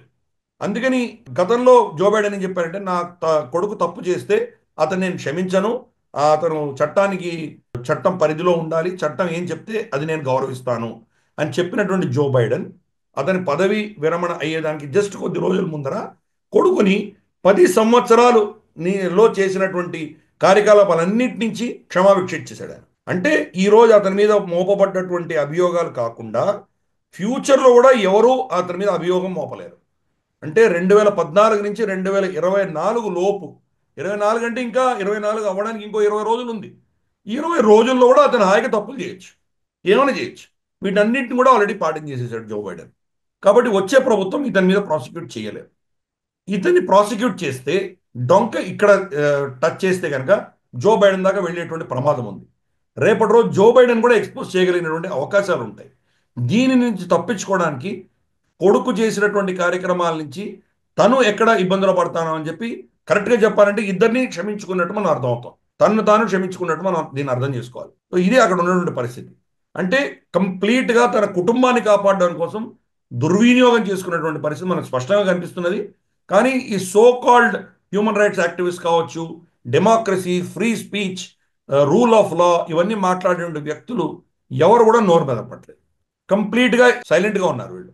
ఇతను ఏమంటాడంటే సెలెక్టివ్ ప్రాసిక్యూషన్ చేస్తున్నారు నా కొడుకు మీద, దీన్ని లీగల్ ఫ్రేమింగ్ అంటారు దీన్ని అని చెప్పి కొత్త కొత్త పదాలు వాడి అతను కొడుకు ఏమి తప్పు చేయలేదు అని తనే నిర్ణయించాడు. తను ఎలా నిర్ణయిస్తాడు? కోర్టులు ఉన్నాయి, జడ్జిలు ఉన్నాయి, ఇన్వెస్టిగేషన్ ఏజెన్సీస్ ఉన్నాయి, వాళ్ళు నిర్ణయించాలి కదా. కానీ ఎంత అధికార దుర్వినియోగం చేస్తున్నాడో మనం అర్థం చేసుకోవచ్చు. మనకు లెక్చర్ ఇచ్చేంత పరిస్థితిలో వాళ్ళైతే లేరు.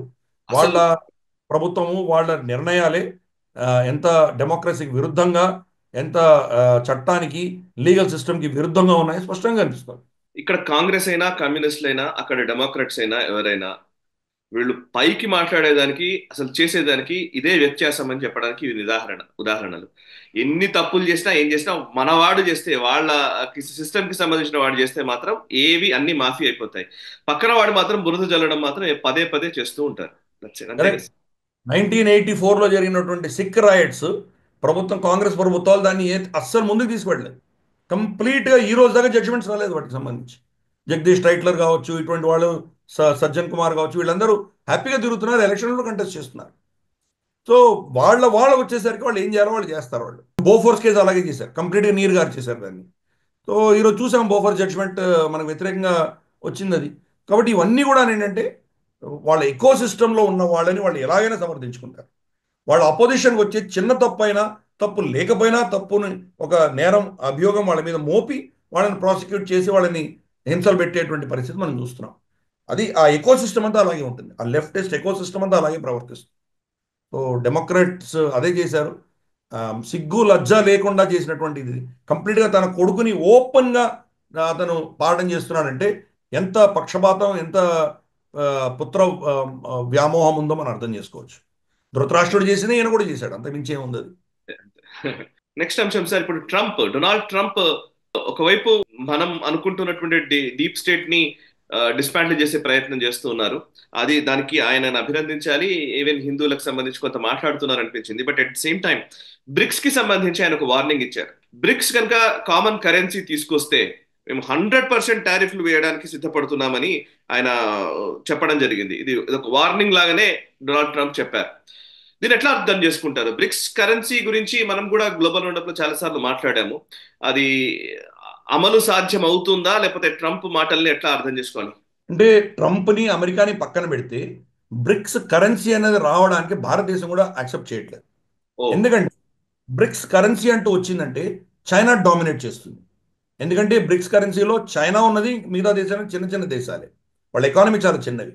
మిగతా బ్రిక్స్ దేశంలో ఉన్న ఎకానమీలు అన్ని కలిపితే కూడా చైనా ఎకానమీకి సరిరావు. కాబట్టి బ్రిక్స్ కరెన్సీలో వాళ్ళు దారుణంగా దాని మీద దాని ఇన్ఫ్లుయెన్స్ ఉండి వాళ్ళు దాన్ని కంట్రోల్ చేసే పరిస్థితి వస్తే కనుక భారతదేశం దాన్ని ఒప్పుకోదు. కాబట్టి మనం బ్రిక్స్ కరెన్సీ రాకుండా చాలా కాలంగా మనం ఆపుతున్నాం. మనం కానీ డాలర్కి ప్రత్యామ్నాయం ఉండాలి అన్న విషయంలో మనం అందరినీ సమర్థిస్తున్నాం. ఎందుకు? ఈరోజు రష్యాని చూసాం మనం. యూనిలాటరల్గా రష్యా మీద మీరు ఆంక్షలు విధించి డాలర్లు వాడడానికి వీల్లేదు అంటే వాళ్ళు ఎక్కడికి వెళ్తారు? వాళ్ళు రష్యా అదే చెప్పింది, వ్లాడిమిర్ పుటిన్ అదే చెప్పాడు, మేము డాలర్కు వ్యతిరేకం కాదు, కానీ మమ్మల్ని డాలర్ను వాడకుండా చేస్తే మేము ప్రత్యామ్నాయాలు చూసుకుంటాం కదా. బ్రిక్స్ అదే చేస్తోంది అని చెప్పాడు ఆయన. సో ఇప్పుడు డొనాల్డ్ ట్రంప్ ఇచ్చినటువంటి బెదిరింపు ఏదైతే ఉందో, మీరేమో దేశాల మీద డాలర్ను వాడడానికి వీల్లేదు అని ఆంక్షలు విధించి డాలర్కు ప్రత్యామ్నాయం తీసుకొస్తే మిమ్మల్ని కఠినంగా శిక్షిస్తామనడంలో ఏమైనా అర్థం ఉందా? కాబట్టి ఇది ఒక డొనాల్డ్ ట్రంప్ చేస్తోంది ఒక బెదిరింపు మాత్రమే, కానీ ప్రాక్టికల్గా అతను ఏమీ చేయలేరు మనకు అర్థం చేసుకోవాలి ఫస్ట్. రెండవది, డొనాల్డ్ ట్రంప్ విషయంలో, అమెరికా విషయంలో మనం చూసామంటే $35 ట్రిలియన్ అప్పు ఉన్నది ఆ దేశం మీద. వాళ్ళ ఎకానమీ 27-29 ట్రిలియన్ ఉంటే $35 ట్రిలియన్ వాళ్ళ అప్పు ఉన్నది ఆ దేశం మీద. కాబట్టి ఆ దేశం వచ్చే కొద్ది సంవత్సరాల్లో కంప్లీట్గా దివాళా తీసే పరిస్థితి ఉన్నది వాళ్ళకి. ఆ దేశం దివాళా నుంచి తప్పించుకోవాలంటే కనుక, బ్యాంక్రప్సీ నుంచి తప్పించుకోవాలంటే కనుక డాలర్ యొక్క ఆధిపత్యం ప్రపంచంలో ఉంటేనే వాళ్ళు తట్టుకోగలరు. రేపటి రోజు డాలర్ ఆధిపత్యం తగ్గిపోయిందంటే కనుక అమెరికా కొలాప్స్ అవ్వడం ఎవ్వరూ ఆపలేరు. అందుకని డాలర్ని ప్రపంచవ్యాప్తంగా ఒక ప్రముఖంగా చూపించే దిశగా అతను ప్రయత్నం చేస్తున్నాడు. రెండవది, అతను చెప్పిన స్టేట్మెంట్లో ఏంటంటే బ్యూటిఫుల్ అమెరికన్ మార్కెట్ నుంచి మిమ్మల్ని తీసేస్తానని చెప్పాడు. ఈరోజు అమెరికా ఎందుకు అందరికీ అట్రాక్టివ్? మనం సౌత్ ఈస్ట్ ఏషియా తీసుకుందాం, చైనా తీసుకుందాం, భారతదేశం తీసుకుందాం, యూరోప్, ఆఫ్రికా, వీళ్ళందరూ ఏం చేస్తున్నారు? అమెరికాకి అమ్ముతున్నారు.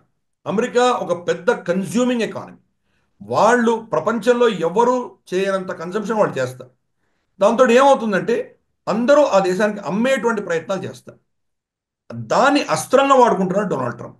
మా దేశంలో మీరు అమ్మడానికి ప్రయత్నం చేస్తే మీ మీద 100% టారిఫ్ వేస్తానని బెదిరిస్తున్నాడు. ఇది రెండు విధాల కత్తికి రెండు వైపులా పదును ఉంటుంది. ఒకవేళ మన మీద కనుక అతను టారిఫ్లు వేశాడంటే అమెరికాలోనే వస్తువుల ధరలు విపరీతంగా పెరిగిపోతాయి. ఎందుకు? అతనికి వచ్చేటువంటి ఇంపోర్ట్స్లో చైనా నుంచి మ్యాక్సిమం ఇంపోర్ట్స్ వస్తున్నాయి. చైనా నుంచి ఇంపోర్ట్స్, బ్రెజిల్ నుంచి ఇంపోర్ట్స్ ఆగిపోతే పరిస్థితి ఏంటి? విపరీతంగా ధరలు పెరిగిపోతాయి అమెరికాలో. ఇది ఒక బెదిరింపు చర్య మాత్రమే, అంతకుమించి ఏమీ లేదు. రెండవది, భారతదేశం లాంటి దేశాలు ఓపెన్గా డాలర్ని అపోజ్ చేయం. మనం చేసేది ఏంటో క్వైట్గా చేస్తాం. మనం చేసేదంతా కూడా డాలర్ని సమర్థిస్తున్నట్లు, అమెరికాని సమర్థిస్తున్నట్లే కనిపిస్తాం, కానీ మనం చేస్తున్నాం. ఉదాహరణ, మన ఫారెక్స్ రిజర్వ్స్ మోదీ ప్రభుత్వం వచ్చేసరికి రమారమి 65-70% డాలర్ డినామినేటెడ్ ఉండేది. ఈరోజు డాలర్ డినామినేషన్ 50-55% పడిపోయింది. అంటే క్రమేపీ డాలర్ నుంచి మనం దూరం వెళ్తున్నాం. ప్లస్ బంగారు నిల్వలు పెంచుకుంటున్నాం. మనం ఈ నెల, అంటే మనం గత నెల నవంబర్ నెలలో 27 టన్నుల బంగారం కొనుక్కున్నాం. మనం ప్రపంచంలోనే ఆ నెలలో మ్యాక్సిమం బంగారం కొన్నటువంటి దేశం మనది. ఈరోజు భారతదేశంలో 882 టన్నుల బంగారం ఉన్నది మన దగ్గర. 510 టన్నులు భారతదేశంలోనే ఉన్నాయి. మిగతావి అఫ్కోర్స్ యూకేలోనో ఇతరత్ర బ్యాంకుల్లో ఉన్నాయి. మనం గ్లోబల్ ఉన్నప్పుడు చర్చించుకున్నాం. గత 3-4 నెలల్లో ఎస్పెషల్లీ ధన్తేరస్ రోజు 100 టన్నులు వెనక్కి తెచ్చుకున్నాం. అంతకంటే ముందర ఇంకొక 100 టన్నులు తెచ్చుకున్నాం మనం. అంటే క్రమేపీ రాబోయే కొన్ని రోజుల్లో మన దేశానికి బయట ఉన్నటువంటి బంగారాన్ని మన దేశంలో తీసుకొస్తున్నాం. డాలర్కి వ్యతిరేక ప్రత్యామ్నాయంగా మనం ఎదుగుతున్నాం. కానీ పెద్దగా అనౌన్స్ చేయట్లేదు, క్వైట్గా చేస్తున్నాం. అఫ్ కోర్స్ డొనాల్డ్ ట్రంప్ 4 సంవత్సరాలే ఉంటాడు. ఆయన 4 సంవత్సరాల తర్వాత పరిస్థితి ఏంటి? కాబట్టి మనం దీర్ఘకాలీనంగా ఆలోచన చేస్తున్నాం. ఈ ట్రంప్ హయాంలోనే 50% కంటే తక్కువ మన ఈ డాలర్ కరెన్సీ రిజర్వ్స్ వచ్చేటువంటి పరిస్థితులు మనం చూడబోతున్నాం. కాబట్టి బ్రిక్స్ అన్నది కూటమి డైరెక్ట్గా ఒక కరెన్సీ తీసుకొచ్చి రేపు డాలర్ని ఛాలెంజ్ చేసి డాలర్తో యుద్ధం ప్రకటించేటువంటి పరిస్థితి వాళ్ళు కూడా చేయరు. కానీ ప్రత్యామ్నాయాలు చూసుకుంటారు. రష్యాకి మనకి మధ్యలో రూపీ ట్రేడ్ ఉంటుంది. చైనాకి మనకి యువాన్ రూపీ ట్రేడ్ ఉండొచ్చు. సో ఇటువంటివి డాలర్ మనం ఆపలేరు. కాబట్టి క్రమేపీ మనం ఈ డాలరైజేషన్ అనేది మాత్రం డొనాల్డ్ ట్రంప్ కదా ఎవరు వచ్చినా దాన్ని ఆపలేరు. బెదిరింపులు మాత్రం ఆయన చేస్తున్నాడు. దాన్ని ఎలా హ్యాండిల్ చేయాలో మనకు తెలుసు. క్రమేపీ దాన్ని హ్యాండిల్ చేస్తాం, ఏం ఇబ్బంది లేదు. Right sir. అయితే ఇంకొక విషయం, Vivek Ramaswamy US tax payer money ఎలా పక్కదారి పడుతుంది అనే విషయానికి సంబంధించి చాలా అంశాలు పదే పదే చెప్తూ ఉన్నారు. అండ్ ఆయన ఇంతకు ముందు కూడా ఈ విషయాలు చెప్పారు. యాక్చువల్ ఎడ్యుకేషన్ డిపార్ట్మెంట్ లో ఏం జరిగింది, మిగతా డిపార్ట్మెంట్స్ లో ఎలా డబ్బులు దుర్వినియోగం చేస్తున్నారు అనేది గతంలో కూడా ఆయన స్పీచెస్ లో మాట్లాడినే ఉన్నాయి. బట్ ఇప్పుడు రీసెంట్ గా ఒక ఎగ్జాంపుల్ కూడా ఇచ్చారు ఆయన. అదేంటంటే న్యూయార్క్ సిటీలో ఒక హోటల్ ని, పాకిస్తాన్ సంబంధించిన ఒక హోటల్ ని పెట్టుకొని ఇమిగ్రెంట్స్ అక్కడ బయట నుంచి వచ్చినటువంటి వాళ్ళకి హోటల్ ని శరణార్థి శిబిరంగా దాన్ని పెట్టే విధంగా ఏర్పాటు చేశారు. తద్వారా దానికి millions of dollars US government ఖర్చు చేస్తోంది అనేది ఒక ఎగ్జాంపుల్ ఇచ్చారు. ఇంకా అనేక అంశాలు ఆయన విత్ నంబర్స్ ఆయన ట్వీట్ చేస్తున్న అంశాలు ఉన్నాయి. దీన్ని ఎట్లా అర్థం చేసుకోవాలి? ఒకటి ఇంకొక పరిణామం కూడా ఉంది ఇక్కడ. బ్రియాన్ థామ్సన్ అనే వ్యక్తి యునైటెడ్ హెల్త్ ఇన్సూరెన్స్ యూనిట్ కి సిఇఓ, ఒక టాప్ మోస్ట్ కంపెనీకి సిఇఓగా పనిచేస్తున్నటువంటి వ్యక్తిని దుండగులు కాల్చి చంపారు. ఇది ఒకసారిగా సంచలనమైన అంశమే ఇది. ఎందుకంటే గన్ కల్చర్ విపరీతంగా పెరిగిపోయిన టైంలో ఒక సిఇఓ పైన ఇలాంటి దాడి జరగడం, ఇలా ఆయన హతమార్చడాన్ని ఎట్లా అర్థం చేసుకోవాలి? దీని మీద ఈ రెండు అంశాల గురించి ఒకసారి వివరిస్తే మనం వేరే దేశాల్లోకి వెళదాం.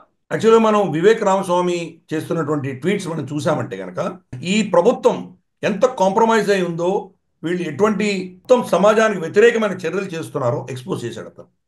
ఇల్లీగల్ ఇమిగ్రెంట్స్ని వాళ్ళు ఉంచడానికి అవసరం అని చెప్పేసి ఎన్నో హోటల్స్ని తీసుకున్నారు.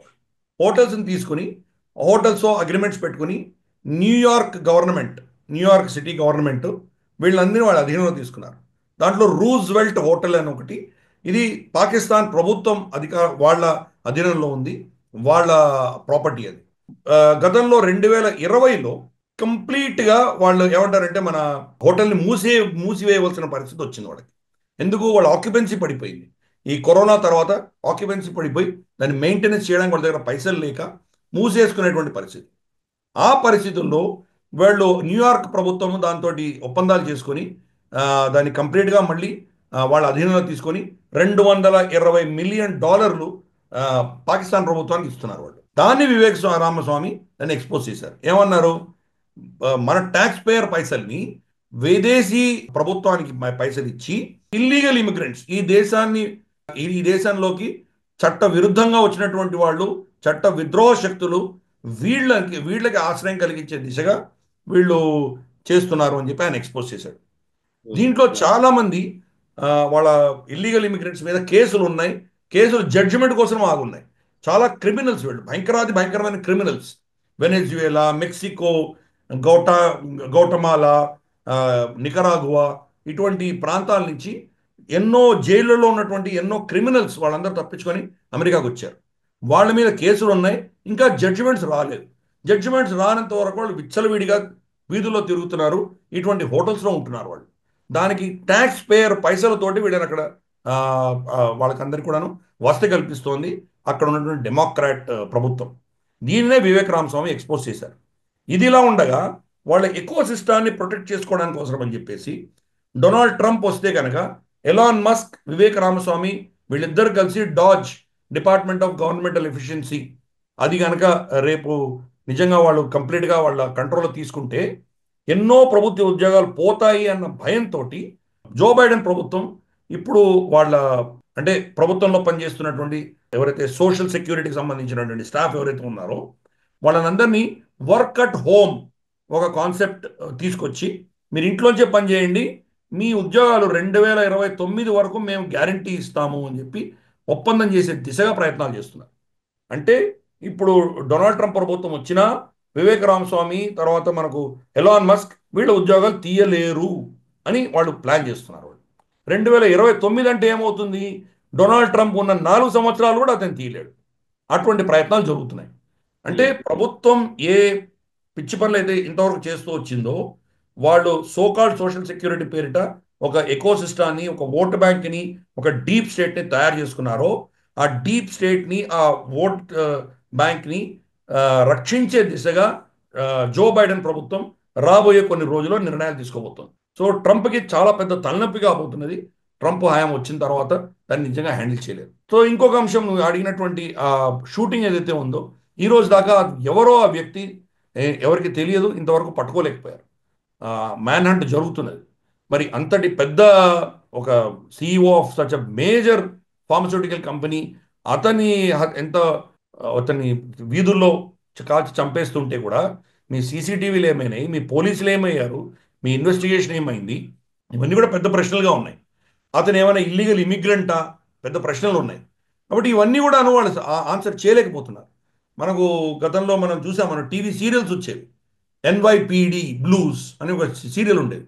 న్యూయార్క్ పోలీస్ అంటే ఎంత చాలా అద్భుతంగా ఉంటారు, వాళ్ళ ఇన్వెస్టిగేషన్స్ ఎలా ఉంటాయి, క్రిమినల్స్ని ఎలా పట్టుకుంటారు, చాలా అద్భుతంగా చెప్పుకునేవారు. దాన్ని ఇన్స్పిరేషన్ గా తీసుకునే సిఐడి మన దగ్గర కూడా తీసుకొచ్చారు యాక్చువల్. అంటే ఒక సిరీస్ ఆఫ్ క్రైమ్ స్టోరీస్ అంతే కదా.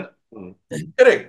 ఎన్వైపిడి ఎంత ఇన్ఎఫిషియెంటో మనం దీనిలో చూస్తున్నాం. మనం ఇప్పుడు చూస్తున్నాం. కరెక్ట్. యాక్చువల్గా వాళ్ళు 100 కేసులు వాళ్ళ దగ్గర వస్తే బహుశా 10 కేసులు సాల్వ్ చేస్తారు. సాల్వ్ చేసిన 10 కేసులను చాలా గొప్పగా వాళ్ళు టీవీ సీరియల్లో చూపించుకుంటారు. కానీ వాళ్ళు సాల్వ్ చేయలేనటువంటివి, వాళ్ళ చేయి జారిపోయినటువంటివి, వాళ్ళ కళ్ళెదురుగే ఇంత పెద్ద క్రైమ్స్ జరిగినా కానీ వాళ్ళు ఏమి చేయలేనటువంటి కేసులు కోకొల్లలకు ఉన్నాయి. దాన్ని వాళ్ళు చూపించరు. వాళ్ళు అంటే అమెరికాలో ఉన్న నైజమే అది. వాళ్ళలో ఉన్న పాజిటివిటీ మాత్రమే ప్రపంచవ్యాప్తంగా ప్రొజెక్ట్ చేస్తారు.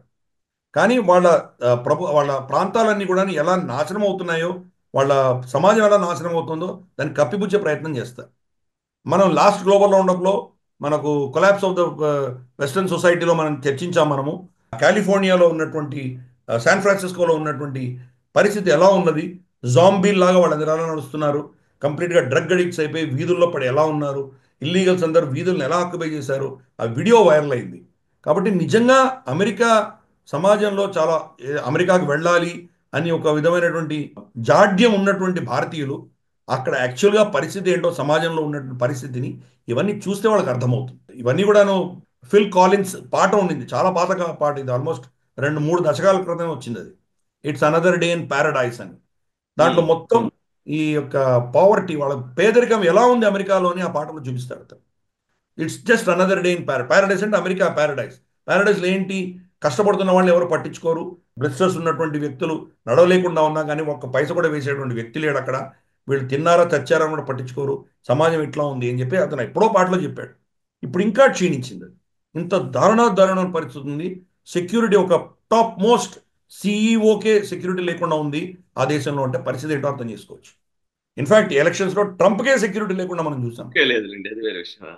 కాబట్టి మరి ఆ సమాజం ఎలా క్షీణిస్తుందో, గన్ కల్చర్ ఎలా తయారైందో, ఈ గన్ కల్చర్ని కంట్రోల్ చేయకుండా ఆ సమాజాన్ని ఎలా నిర్వీర్యం చేశారో, ఆ సమాజం రక్షణ లేకుండా ఎలా ఉందో ఇవన్నీ కూడా మనం చూస్తున్నాము. దాని పర్యవసానమే ఇది. సరే, మనం బహుశా వచ్చే గ్లోబల్ రౌండప్ వరకు ఏమైనా అప్డేట్స్ ఉంటే అతన్ని అరెస్ట్ చేసి అతన్ని దీని వెనకాల శక్తులు ఎవరు, ఇల్లీగల్ ఇమిగ్రెంట్సా లేకపోతే ఏమైనా లాబీస్ పని చేసి అతన్ని చంపాయా, ఇవన్నీ కూడా డీటెయిల్స్ వచ్చాక మనం తర్వాత దాని గురించి చర్చిద్దాం. Right sir. ఇక నెక్స్ట్ అంశము సౌత్ కొరియాకి సంబంధించిన అప్డేట్ ఉంది. ఇది చాలా ఒక్కసారిగా సంచలనమైన వార్తనే. ఇది సౌత్ కొరియన్ ప్రెసిడెంట్ యూన్ సుక్ యాల్ ప్రెసిడెంట్ రూల్ ని ఇంపోజ్ చేస్తూ నిర్ణయం తీసుకున్నారు. మరి విత్ ఇన్ 6 hours 6 గంటల వ్యవధిలోనే మళ్ళీ వెనక్కి తగ్గిన పరిస్థితి కనబడుతోంది. సో ఏంటి సౌత్ కొరియాలో ఏం జరుగుతుంది? సౌత్ కొరియాలో మార్షల్ రా ఇంపోజ్ చేయాలనే ఆలోచన ఎందుకు వచ్చింది? అక్కడ పరిణామాలు ఏంటో ఒకసారి చెప్తారా? సౌత్ కొరియాలో ఇది చాలా నాటకీయ పరిణామాలు మనం సడన్గా చూసాం. మనము వాళ్ళ ప్రెసిడెంట్ యూన్ సుక్ యోల్ మార్షల్ లాని ఇంపోజ్ చేశారు ఆయన. దానికి ఇచ్చిన జస్టిఫికేషన్ ఏంటంటే అపోజిషన్ పార్టీస్ నార్త్ కొరియా అజెండాను ముందుకు తీసుకువెళ్తున్నాయి కాబట్టి ఈ దేశాన్ని మార్షల్లో తీసుకొచ్చి దాన్ని మేము సరిదిద్దవలసిన బాధ్యత మాకు ఉంది అని చెప్పి జస్టిఫై చేసి అతను మార్షల్ లా ఇంపోజ్ చేశాడు. మార్షల్ లా ఇంపోజ్ చేసి పార్లమెంట్ని మొత్తం సరౌండ్ చేసి సెక్యూరిటీ ఫోర్సెస్ దాన్ని ఎవరిని లోపల రానివ్వకుండా ఆపితే వాళ్ళ ఎంపీలు ఎవరైతే ఉన్నారో వాళ్ళు గోడ దుంకి లోపలికి వెళ్ళి ఏదో కష్టం మీద వాళ్ళు లోపలికి వెళ్ళి రెజల్యూషన్ పాస్ చేసి ఈ యొక్క మార్షల్ లాని తిరగరాశారు వాళ్ళు. కాబట్టి 6 గంటల లోపు మళ్ళీ మార్షల్ లాని మళ్ళీ అతను ఉపసంహరించుకోవాల్సినటువంటి పరిస్థితి. ఇప్పుడు పరిస్థితి ఏంటంటే ఈవెన్ తన పార్టీకి సంబంధించిన వ్యక్తులు కూడా ఇతన్ని ఇంపీచ్ చేయాలి అని కూర్చున్నారు. బహుశా మనం మన వీడియో ప్రీమియర్ అయ్యేసరికి మరి నిర్ణయం వచ్చి ఉండవచ్చు. అతను ఇంపీచ్ చేసినా మనం ఆశ్చర్యపడక్కర్లేదు. ఆ పరిస్థితి ఉన్నది అక్కడ. కోర్స్ అతని పాపులారిటీ చాలా పడిపోయింది. అతని వ్యతిరేకంగా కరప్షన్ ఛార్జెస్ చాలా ఉన్నాయి. తన భార్య ఏదో చాలా ఎక్స్పెన్సివ్ బ్యాగ్ తీసుకొని వెళ్తుంటే ఇంత ఎక్స్పెన్సివ్ బ్యాగ్ ఆవిడకి ఎక్కడి నుంచి వచ్చింది, ఎవరో గిఫ్ట్ ఇచ్చారు, కాబట్టి వీళ్ళ కుటుంబం చాలా కరప్షన్లో ఇన్వాల్వ్ అయిపోయి ఉంది అని చెప్పి ఒక పెద్ద నెరేటివ్ ఆ దేశంలో నడుస్తుంది. ఇవన్నీ దృష్ట్యా అతను బహుశా ఈ యొక్క మార్షల్ లా ఇంపోజ్ చేసినట్టు మనకు తెలుస్తోంది. దాన్ని ఇప్పుడైతే 6 గంటల్లో తిరగరాయడంతో అతనికి చాలా పెద్ద సెట్ బ్యాక్. కాబట్టి నిజంగా అతను ఈ యొక్క ఇంపీచ్మెంట్ తట్టుకోగలడా అన్నది పెద్ద ప్రశ్న. మరి దీని వెనకాల ఎవరి హస్తం ఉన్నది? ఆ సమాజంలో ఇటువంటి పరిస్థితులు తీసుకురావడానికి ఎవరి హస్తాలు ఉన్నాయి ఏంటి అన్నది మనం వేచి చూడాలి. మరి నార్త్ కొరియా నిజంగానే ఇన్ఫ్లుయెన్స్ చేస్తోందా? రష్యా, చైనా ఇన్ఫ్లుయెన్స్ చేస్తున్నారా? ఎందుకంటే చైనా ఊరికే కూర్చోలేదు కదా. ఈ ప్రాంతంలో ఉన్న అపోజిషన్ పార్టీలు అందరు కూడా వాళ్ళు ఫండింగ్ ఇస్తున్నారు. తైవాన్లో కావచ్చు, ఫిలిప్పైన్స్లో కావచ్చు, కంబోడియాలో కావచ్చు, మనకు వియట్నాంలో కావచ్చు, అలాగే మనకు మియన్మార్ జుంటా కావచ్చు, ఎన్నో ప్రాంతాల్లో వాళ్ళు ఫండింగ్ ఇచ్చి చైనాను సమర్థించేటువంటి శక్తులను తయారు చేసుకుంటున్నారు వాళ్ళు. మరి వాళ్ళ హస్తం ఉందా? ఇవన్నీ కూడాను రాబోయే రోజుల్లో మనకు తెలుస్తుంది. ఇమ్మీడియట్గా జరిగిన కూ అటెంప్ట్ మాత్రం ప్రస్తుతానికి వెనక్కి తీసుకున్నాడు, ఉపసంహరించుకున్నాడు ఆయన. కానీ మరి ఆయన ప్రెసిడెంట్గా ఉంటాడా లేదనేది పెద్ద ప్రశ్నగా ఉన్నది. బహుశా రాబోయే 2-3 రోజుల్లో పెద్ద పరిణామాలు అక్కడ మనం చూడబోతున్నాము. మరి అటువంటి అస్థిర సౌత్ కొరియాని అదును చూసుకొని ఏమైనా వాళ్ళ వ్యతిరేకంగా ఏమైనా చర్యలు జరుగుతాయా, ఏమవుతాయి, ఇవన్నీ కూడా మనం వేచి చూడాలి. పెద్ద పరిణామాలు అంటే గల్ఫ్ ప్రాంతంలో పరిణామాలు మారుతున్నాయి, అలాగే ఈ సౌత్ ఈస్ట్ ఏషియాలో విపరీతంగా మారుతున్నాయి. ఇలా ఎన్నో థియేటర్స్లో ఈ యొక్క పరిస్థితులన్నీ మార్పు అనేది మనం చూస్తున్నాము. దీని వెనకాల ఎవరి హస్తం ఉంది, ఎవరు ఏం చేస్తున్నారు, ఇవన్నీ కూడాను రాబోయే రోజుల్లో డీప్ స్టేట్ హస్తం ఏంటి, లేదా చైనా, రష్యా లాంటి వాళ్ళ హస్తం ఏంటి, ఇవన్నీ కూడా బయటపడతాయి. అప్పుడు మనం దాని గురించి డీటెయిల్గా చర్చించుకుందాం. Right sir. ఇక ప్రతి వారం లాగే గ్లోబల్ రౌండప్ లో ఈ వారం కూడా మనం వెస్టర్న్ హిపోక్రసీకి సంబంధించిన సెగ్మెంట్ లోకి వెళ్దాం సార్. ఈ వారం వెస్టర్న్ హిపోక్రసీలో మనం యాక్చువల్లీ ప్రతి వారం కూడా వెస్టర్న్ హిపోక్రసీని, పాశ్చాత్య దేశాల ద్వంద్వ ప్రమాణాలని మనం ఎప్పుడు ఎక్స్పోజ్ చేస్తూ వస్తున్నాము. మన అక్కర్ లేకుండా ఇప్పుడు ఆస్ట్రియాకి సంబంధించిన ఫారెన్ మినిస్టరే ఎక్స్పోజ్ చేస్తోంది. ఆస్ట్రియన్ ఫారెన్ మినిస్టర్ కారిన్ నెస్సెల్ తను ఇచ్చిన ఒక స్టేట్మెంట్ నేను చదువుతున్నాను. Ukraine is just one battlefield and everything is interconnected. Flows of weapons, drugs, cash and mercenaries are streaming into Western Asia and beyond. This is a very dirty game being played by several Western capitals. It's chala important, quote unquote. There is a very dirty game being played by several Western capitals. So ఒక dirty game నడుస్తోందని మనం చాలా రోజుల నుంచి మాట్లాడుతూనే ఉన్నాము. అది Austrian foreign మినిస్టరే స్వయంగా చెప్పడాన్ని మనం ఇప్పుడు చూస్తూ ఉన్నాం. ఒకసారి మీరు ఎక్స్ప్లెయిన్ చేస్తారా వివరాల్ని? మనం ఇందాక సిరియా గురించి చర్చించుకున్నప్పుడు చెప్పాం కదా, అన్ని American weapons, American military personal carrier vehicles, ఇవన్నీ అక్కడ ఎలా వచ్చాయి? అలాగే మనం ఆఫ్ఘనిస్తాన్లో కొన్ని లక్షల రైఫల్స్, ఎక్విప్మెంటు, హెలికాప్టర్లు, హమ్వీలు, మోస్ట్ సోఫిస్టికేటెడ్ ఎక్విప్మెంట్ అంతా వాళ్ళు వదిలేసి వెళ్ళిపోయారు. Night vision goggles, sniper rifles ఎన్నో వదిలేసి వెళ్ళిపోయారు. ఎందుకు వదిలేసి వెళ్ళిపోయారు వాళ్ళు? దాన్ని ఈ మార్కెట్స్లోకి తీసుకువెళ్ళి ఈ ప్రాంతం అంతా అస్థిర వాతావరణం తీసుకొచ్చి వాళ్ళు కంట్రోల్లో తీసుకోవాలన్న ప్రయత్నం అమెరికా చేస్తుంది. దాన్నే ఇప్పుడు ఆస్ట్రియన్ ఫారెన్ మినిస్టర్ ఎక్స్పోజ్ చేయడం మనం చూసాం. విక్టర్ ఆర్బన్ ఎనీవే ఈ నేటోలో తర్వాత మనకు ఈయూలో ఉన్నా కానీ కూడా అతను వీళ్ళని ఎక్స్పోజ్ చేస్తున్న విషయం మనం చూస్తున్నాం. అలాగే ఇప్పుడు ఆస్ట్రియన్ ఫారెన్ మినిస్టర్ ఇచ్చిన స్టేట్మెంట్ కూడా అదే యాంగిల్లో చూడాలి మనం. ఇది ఓపెన్గా అడ్మిట్ అయింది. అలాగే మనకు వికీ లీక్స్ నుంచి కూడా చాలా వచ్చినాయి. ఎలాగైతే వీళ్ళు ఈ ప్రాంతంలో ఉన్న టెర్రరిస్ట్ ఆర్గనైజేషన్ వీళ్ళు ఎలా ఫండింగ్ ఇస్తున్నారు, వాళ్ళని ఎలా వాడుకుంటున్నారు, దానివల్ల ఆ ప్రాంతాలన్నీ ఎలా అస్థిర చేస్తున్నారు, ఇవన్నీ కూడా బయటపడ్డాయి. ఇది ఒక మినిస్టర్ ఓపెన్గా చెప్పడం అన్నది ఈరోజు మనం చూసాం అది. సో డెఫినెట్గా ఇదంతా కూడా ఒక పెద్ద ఏమంటారంటే డీప్ స్టేట్ కాన్స్పిరసీ కింద మనం భావించాలి. డీప్ స్టేట్ యొక్క ఆలోచన వల్ల ఈ మొత్తం ప్రపంచాన్ని వాళ్ళు శాసించాలి, ఎక్కడ ఏం జరుగుతున్నా వాళ్ళు ఏం నిర్ణయిస్తే అది జరగాలి అన్నటువంటి భావజాలంతో ఇవన్నీ చేస్తున్నారు. ఇప్పుడు సిరియాలో జరుగుతున్న దాడులు, ఆ, తర్వాత మనకు సడన్గా ఈ గల్ఫ్ ప్రాంతంలో ఇవన్నీ జరుగుతున్నటువంటి ఈ పరిస్థితుల వల్ల మళ్ళీ యూరోప్లో ఇమిగ్రేషన్లు విపరీతంగా పెరగబోతున్నాయి. అక్కడ ఎవరు ఆ, గెలిచి వచ్చినా దీన్ని ఆపలేనటువంటి పరిస్థితి వాళ్ళు తీసుకొచ్చే ప్రయత్నం వాళ్ళు చేస్తున్నారు. కాబట్టి డీప్ స్టేట్ యొక్క ఆలోచన దృక్పథం ఇలా ఇవన్నీ వాడుకుంటున్నాయి. Weapons, drugs, cash, mercenaries. ఈరోజు జార్జియాలో ఉన్నటువంటి వ్యక్తులు యుక్రెయిన్లో యుద్ధం చేసిన ఉదాహరణ మనకు కనిపించాయి. అలాగే మనం చూస్తే కనుక హౌతీ రెబెల్స్ వెళ్ళి అక్కడ యుద్ధం చేయాల్సి వస్తుంది రష్యాలో. ఎందుకు? యుక్రెయిన్కి చాలా మంది మర్సనరీలు పంపించారు అమెరికన్స్. కానీ కొరియా నుంచి, హౌతీల నుంచి రష్యా తెచ్చుకుంటే మాత్రం దాని మీద వీళ్ళు గగ్గోలు పెడుతున్నారు. సో ఈ ఆస్ట్రియన్ ఫారెన్ మినిస్టర్ ఇచ్చిన స్టేట్మెంట్ ఆ యాంగిల్లో చూడాలి.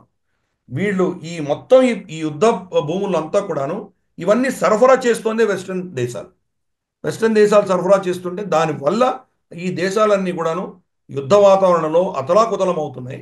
కాబట్టి దీన్ని ఎక్స్పోజ్ చేసింది వాళ్ళ వ్యక్తే. మరి ఆస్ట్రియాకు వ్యతిరేకంగా వీళ్ళు ఎటువంటి చర్యలు చేస్తారో మనం చూడాలి. అబ్సల్యూట్ హిపోక్రైట్స్ వెస్ట్ అయితే. వాళ్ళు చేసేదే ఏది వాళ్ళు తప్పు చేస్తున్నారో అది ఇంకోరు చేస్తే కనుక తప్పు అంటారు. వాళ్ళు చేస్తున్న తప్పుని వాళ్ళు సమర్థించుకుంటారు. ప్లస్ పైపెచ్చు వాళ్ళు యాక్చువల్గా తప్పు చేస్తున్నాం అన్నారు వాళ్ళు. మేము చాలా అద్భుతమైన పని చేస్తున్నాము, దేశ శాంతిని, ప్రపంచ శాంతిని, ప్రపంచంలో డెమోక్రసీ తీసుకొచ్చే దృష్ట్యా మేము పనిచేస్తున్నామని వాళ్ళకు వాళ్ళు సర్టిఫికెట్లు ఇచ్చుకుంటారు. సో అందుకని వెస్ట్రన్ హిపోక్రసీ కోసమే మనం స్పెషల్గా ఈ సెగ్మెంట్ పెట్టుకున్నాము. ప్రతి వారం ఇన్ఫ్యాక్ట్ మొత్తం గ్లోబల్ రౌండప్పే మనం ఓన్లీ వెస్ట్రన్ హిపోక్రసీ మీద చర్చించవచ్చు. ఈరోజు మనం అదే చేస్తాం. జార్జియాలో చూస్తే, సిరియాలో చూస్తే, రష్యాలో చూస్తే, ఎక్కడ చూసినా వీళ్ళు హిపోక్రసీ కనిపిస్తుంది మనకి. సపరేట్ సెగ్మెంట్ అంటూ పెట్టుకున్నాం కానీ లిటరల్గా ఈరోజు చేసినంత వాళ్ళ హిపోక్రసీని ఎక్స్పోజ్ చేస్తున్నాం. ఏం చేస్తాం? ఇది మనం కనీసం మన ప్రేక్షకులకి ఇది చెప్పామంటే మనం చాలా ప్రశ్నలకు సమాధానం వస్తున్నాం. కాబట్టి ఇది ఇంకో ఉదాహరణ వాళ్ళ హిపోక్రసీకి, అంతకుమించి ఏం లేదు. యాక్చువల్లీ మీరు చెప్పారు మన ప్రేక్షకులు తెలుసుకోవాల్సిన అంశం అని. అంటే యాక్చువల్లీ నాకు కూడా న్యూస్ అనగానే ఒక జర్నలిస్ట్ గా ఈ ప్రొఫెషన్ లోకి వచ్చినప్పటి నుంచి ఇప్పటి వరకు సార్, యాక్చువల్లీ మనం ఛానల్ ఎక్స్ప్లాన్ చేయాలనుకున్నా, ఛానల్లో చాలా విషయాలు మాట్లాడాలనుకున్నా కానీ మేజర్ మోటివేటింగ్ అంశం ఏదైనా ఉందంటే అది ఏంటంటే మన చుట్టుపక్కల జరుగుతున్న పరిణామాలు మనం తెలుసుకోవడం వల్ల మనం జాగ్రత్త పడతాము. ఒకటి, మనం అవకాశాలు ఏమైనా ఉంటే అందిపుచ్చుకుంటాము. మనకు సంబంధించినటువంటి అంటే బేసికలీ న్యూస్ వల్ల ఉపయోగం ఉంది అనేది అభిప్రాయం. కేవలం వార్తలు చదివి వదిలేయడం కాదు. ఎక్కువ మంది న్యూస్ చదవడము, తెలుసుకోవడము లోకి రావాలి అని నా అభిప్రాయం సార్. అంటే 80% ఆడియన్స్ అందరూ కూడా కేవలం ఎంటర్టైన్మెంట్ వీటిల్లో నిమగ్నమవుతున్న సందర్భంలో వాళ్ళందరినీ న్యూస్ ఫ్రేమ్ లోకి తీసుకురావాలనేదే నిజంగా నేను పెట్టుకున్న ఒక అబ్జెక్టివ్. అందులో గ్లోబల్ ఇష్యూస్ లో మనం నేషనల్ స్టెప్ లో చేస్తున్నాం. Right. Collapse of the western society segment లోకి వెళ్దాం సార్ ఒకసారి. కొలాప్స్ ఆఫ్ ద వెస్టర్న్ సొసైటీలో ఈ వారం అసలు నిజంగా అది జస్ట్ లైట్ చదువుతారు అంతే. Trans women wins model of the year అయిపోయింది, ఇంకా ఇదే చాలు. సో అసలు యాక్చువల్లీ ఫ్యాషన్ షోస్ ఇవే ఒక రకంగా చెప్పాలంటే అందాల పోటీలు, అతివలు, మిస్ వరల్డ్, మిస్ యూనివర్స్లు, ఇట్లాంటి మాటలు మనం విన్నాం. కానీ ఇప్పుడు anybody can become model. So ఇప్పుడు జెండర్ మార్చుకున్నటువంటి ఆడ మనిషిగా మార్చుకున్నటువంటి వ్యక్తి ఇప్పుడు మోడల్ ఆఫ్ ద ఇయర్ అయ్యారు. అలెక్స్ కాన్సానీ అతని పేరు, ఆమె పేరు ఇప్పుడు ఎలా అనాలో సరే ఓకే, ప్లీజ్ ఒకసారి దీన్ని ఎక్స్ప్లెయిన్ చేయండి సరిగా. ట్రాన్స్ ఉమెన్ అని పిలవాలి, ఎందుకంటే నిజంగా లింగ మార్పిడి చేసుకుందా లేదా మనకు తెలియదు. పురుషుడుగానే ఉండొచ్చు, పురుష అవయవాలే ఉండవచ్చు, నేను స్త్రీని చెప్పుకోవచ్చు, క్రాస్ డ్రెస్సింగ్ చేసుకుంటూ ఉండవచ్చు, మనకు తెలియదు. కానీ తనను తాను ఒక ట్రాన్స్ ఉమెన్గా అభివర్ణించినప్పుడు ఆవిడ హక్కు కింద భావించాలి. ఈ ఇంక్లూజివ్నెస్ అన్నటువంటి ఒక పిచ్చితనము, పైశాచికత్వంతో ఈరోజు మనం చూస్తున్నాము. స్త్రీ పురుష లింగ భేదానికి సంబంధించినటువంటి విషయాల్లో వీళ్ళు స్త్రీని పురుషుని ఇద్దరిని కాకుండా వీళ్ళకి అతీతంగా ఉండాలి అన్నటువంటి ఒక భావజాలం వీళ్ళు ప్రపంచంలో వీళ్ళు తీసుకొచ్చే ప్రయత్నం చేస్తున్నారు. వీళ్ళు డీప్ స్టేట్ చేస్తోంది ఇది. దాని దృష్ట్యానే ఇటువంటి ఆర్గనైజేషన్స్ వీళ్ళని సమర్థించడము. అలెక్స్ కొన్సానీ అన్నటువంటి ట్రాన్స్ ఉమెన్ ఆవిడ మోడల్ ఆఫ్ ది ఇయర్గా గెలవడము. ఈ యొక్క సంస్థ ఏదైతే ఈ అవార్డు ఇస్తున్నదో 3 దశకాల చరిత్రలో మొట్టమొదటి ట్రాన్స్జెండర్ ఉమెన్ అవార్డు కింద వాళ్ళు బాగా పరిగణిస్తున్నారు. ఈ యొక్క వ్యక్తి చేసినటువంటి టిక్ టాక్ పోస్టులు కానీ లేదా ఇతరత్ర సోషల్ మీడియా పోస్టులు కానీ ఇవన్నీ కూడా ఏంటంటే ఒక విధమైనటువంటి నెగటివ్ ప్రొపగండానే చాలా కనిపిస్తుంది. కానీ చాలా పాపులర్ ఈ ట్రాన్స్ ఉమెన్. విక్టోరియా సీక్రెట్ సంబంధించింది కావచ్చు, ఛానల్, స్టెల్లా మెక్కార్టీ, ఇటువంటి వాటిలో క్యాట్ వాక్లో కూడా వెళ్ళింది. కాబట్టి అంటే ఇవన్నీ కూడా ఏంటంటే డిఈఐ మనం ఆల్మోస్ట్ ఎవ్రీ గ్లోబల్ రౌండప్లో చర్చించుకుంటున్నాం మనం. Diversity, equity, inclusiveness. ఈ డిఈఐ పిచ్చితనం వల్ల ఈరోజు ప్రతి సంస్థ కూడా మేము ఎంత ఇంక్లూజివ్గా ఉన్నామని చూపించుకునే దిశగా ఇటువంటి ప్రమోట్ చేసి వాళ్ళకు వాళ్ళు సర్టిఫికెట్లు ఇచ్చుకుంటున్నారు. మేము చూడు ఒక పురుషుడు స్త్రీనే కాకుండా మేము ఈవెన్ ట్రాన్స్ ఉమెన్ కూడా గౌరవిస్తున్నాము అని చెప్పుకోవడానికి చేసేటువంటి ప్రయత్నాలు ఇవన్నీ. దీనివల్ల వల్నరబుల్ సొసైటీ అంటే ఈ గ్లామర్ వరల్డ్ని ఆరాధించేటువంటి ప్రజలలో ఈ ట్రాన్స్ ఉమెన్ అయితే ఈ అవార్డులు వస్తాయి అని చెప్పేటువంటి ప్రయత్నాలు జరుగుతున్నాయి. మన దేశంలో కూడా సడన్గా మనం చూసామంటే గతంలో ఉన్నటువంటి ఇవైతే సోకాల్డ్ మనం మూడవ లింగం అంటామో వాళ్ళు సడన్గా ఎక్కువైపోయారు సమాజంలో. ఈరోజు అడ్మినిస్ట్రేషన్లో ఉన్నారు. తెలంగాణ అడ్మినిస్ట్రేషన్లో వాళ్ళు ఆల్మోస్ట్ సబ్ కలెక్టర్ స్థాయిలో ఉన్నటువంటి వ్యక్తులు నేను చూశాను నేను. సో క్రమేపీ మనం ఇవి నార్మలైజ్ చేసే దిశగా ప్రభుత్వాలు అంటే ఈ యొక్క డీప్ స్టేట్ ప్రయత్నం చేస్తోంది. ప్రభుత్వాలలో పాలసీల్లో కూడా అవే పుష్ చేస్తున్నారు. సో అది ఇక్కడ జరుగుతున్నటువంటి పరిస్థితి. ఈ యొక్క సంస్థకి గతంలో Naomi Campbell, Bella హడీడ్, Kia Gerber లాంటి గొప్ప గొప్ప మోడల్స్కి వాళ్ళు అవార్డు ఇచ్చినటువంటి సంస్థ ఈరోజు ఇంత దీనంగా దరిద్రంగా వాళ్ళు పతనం చెందారంటే ఆ పరిస్థితి ఎలా ఉందో ఆ దేశాల్లో మనం అర్థం చేసుకోవచ్చు.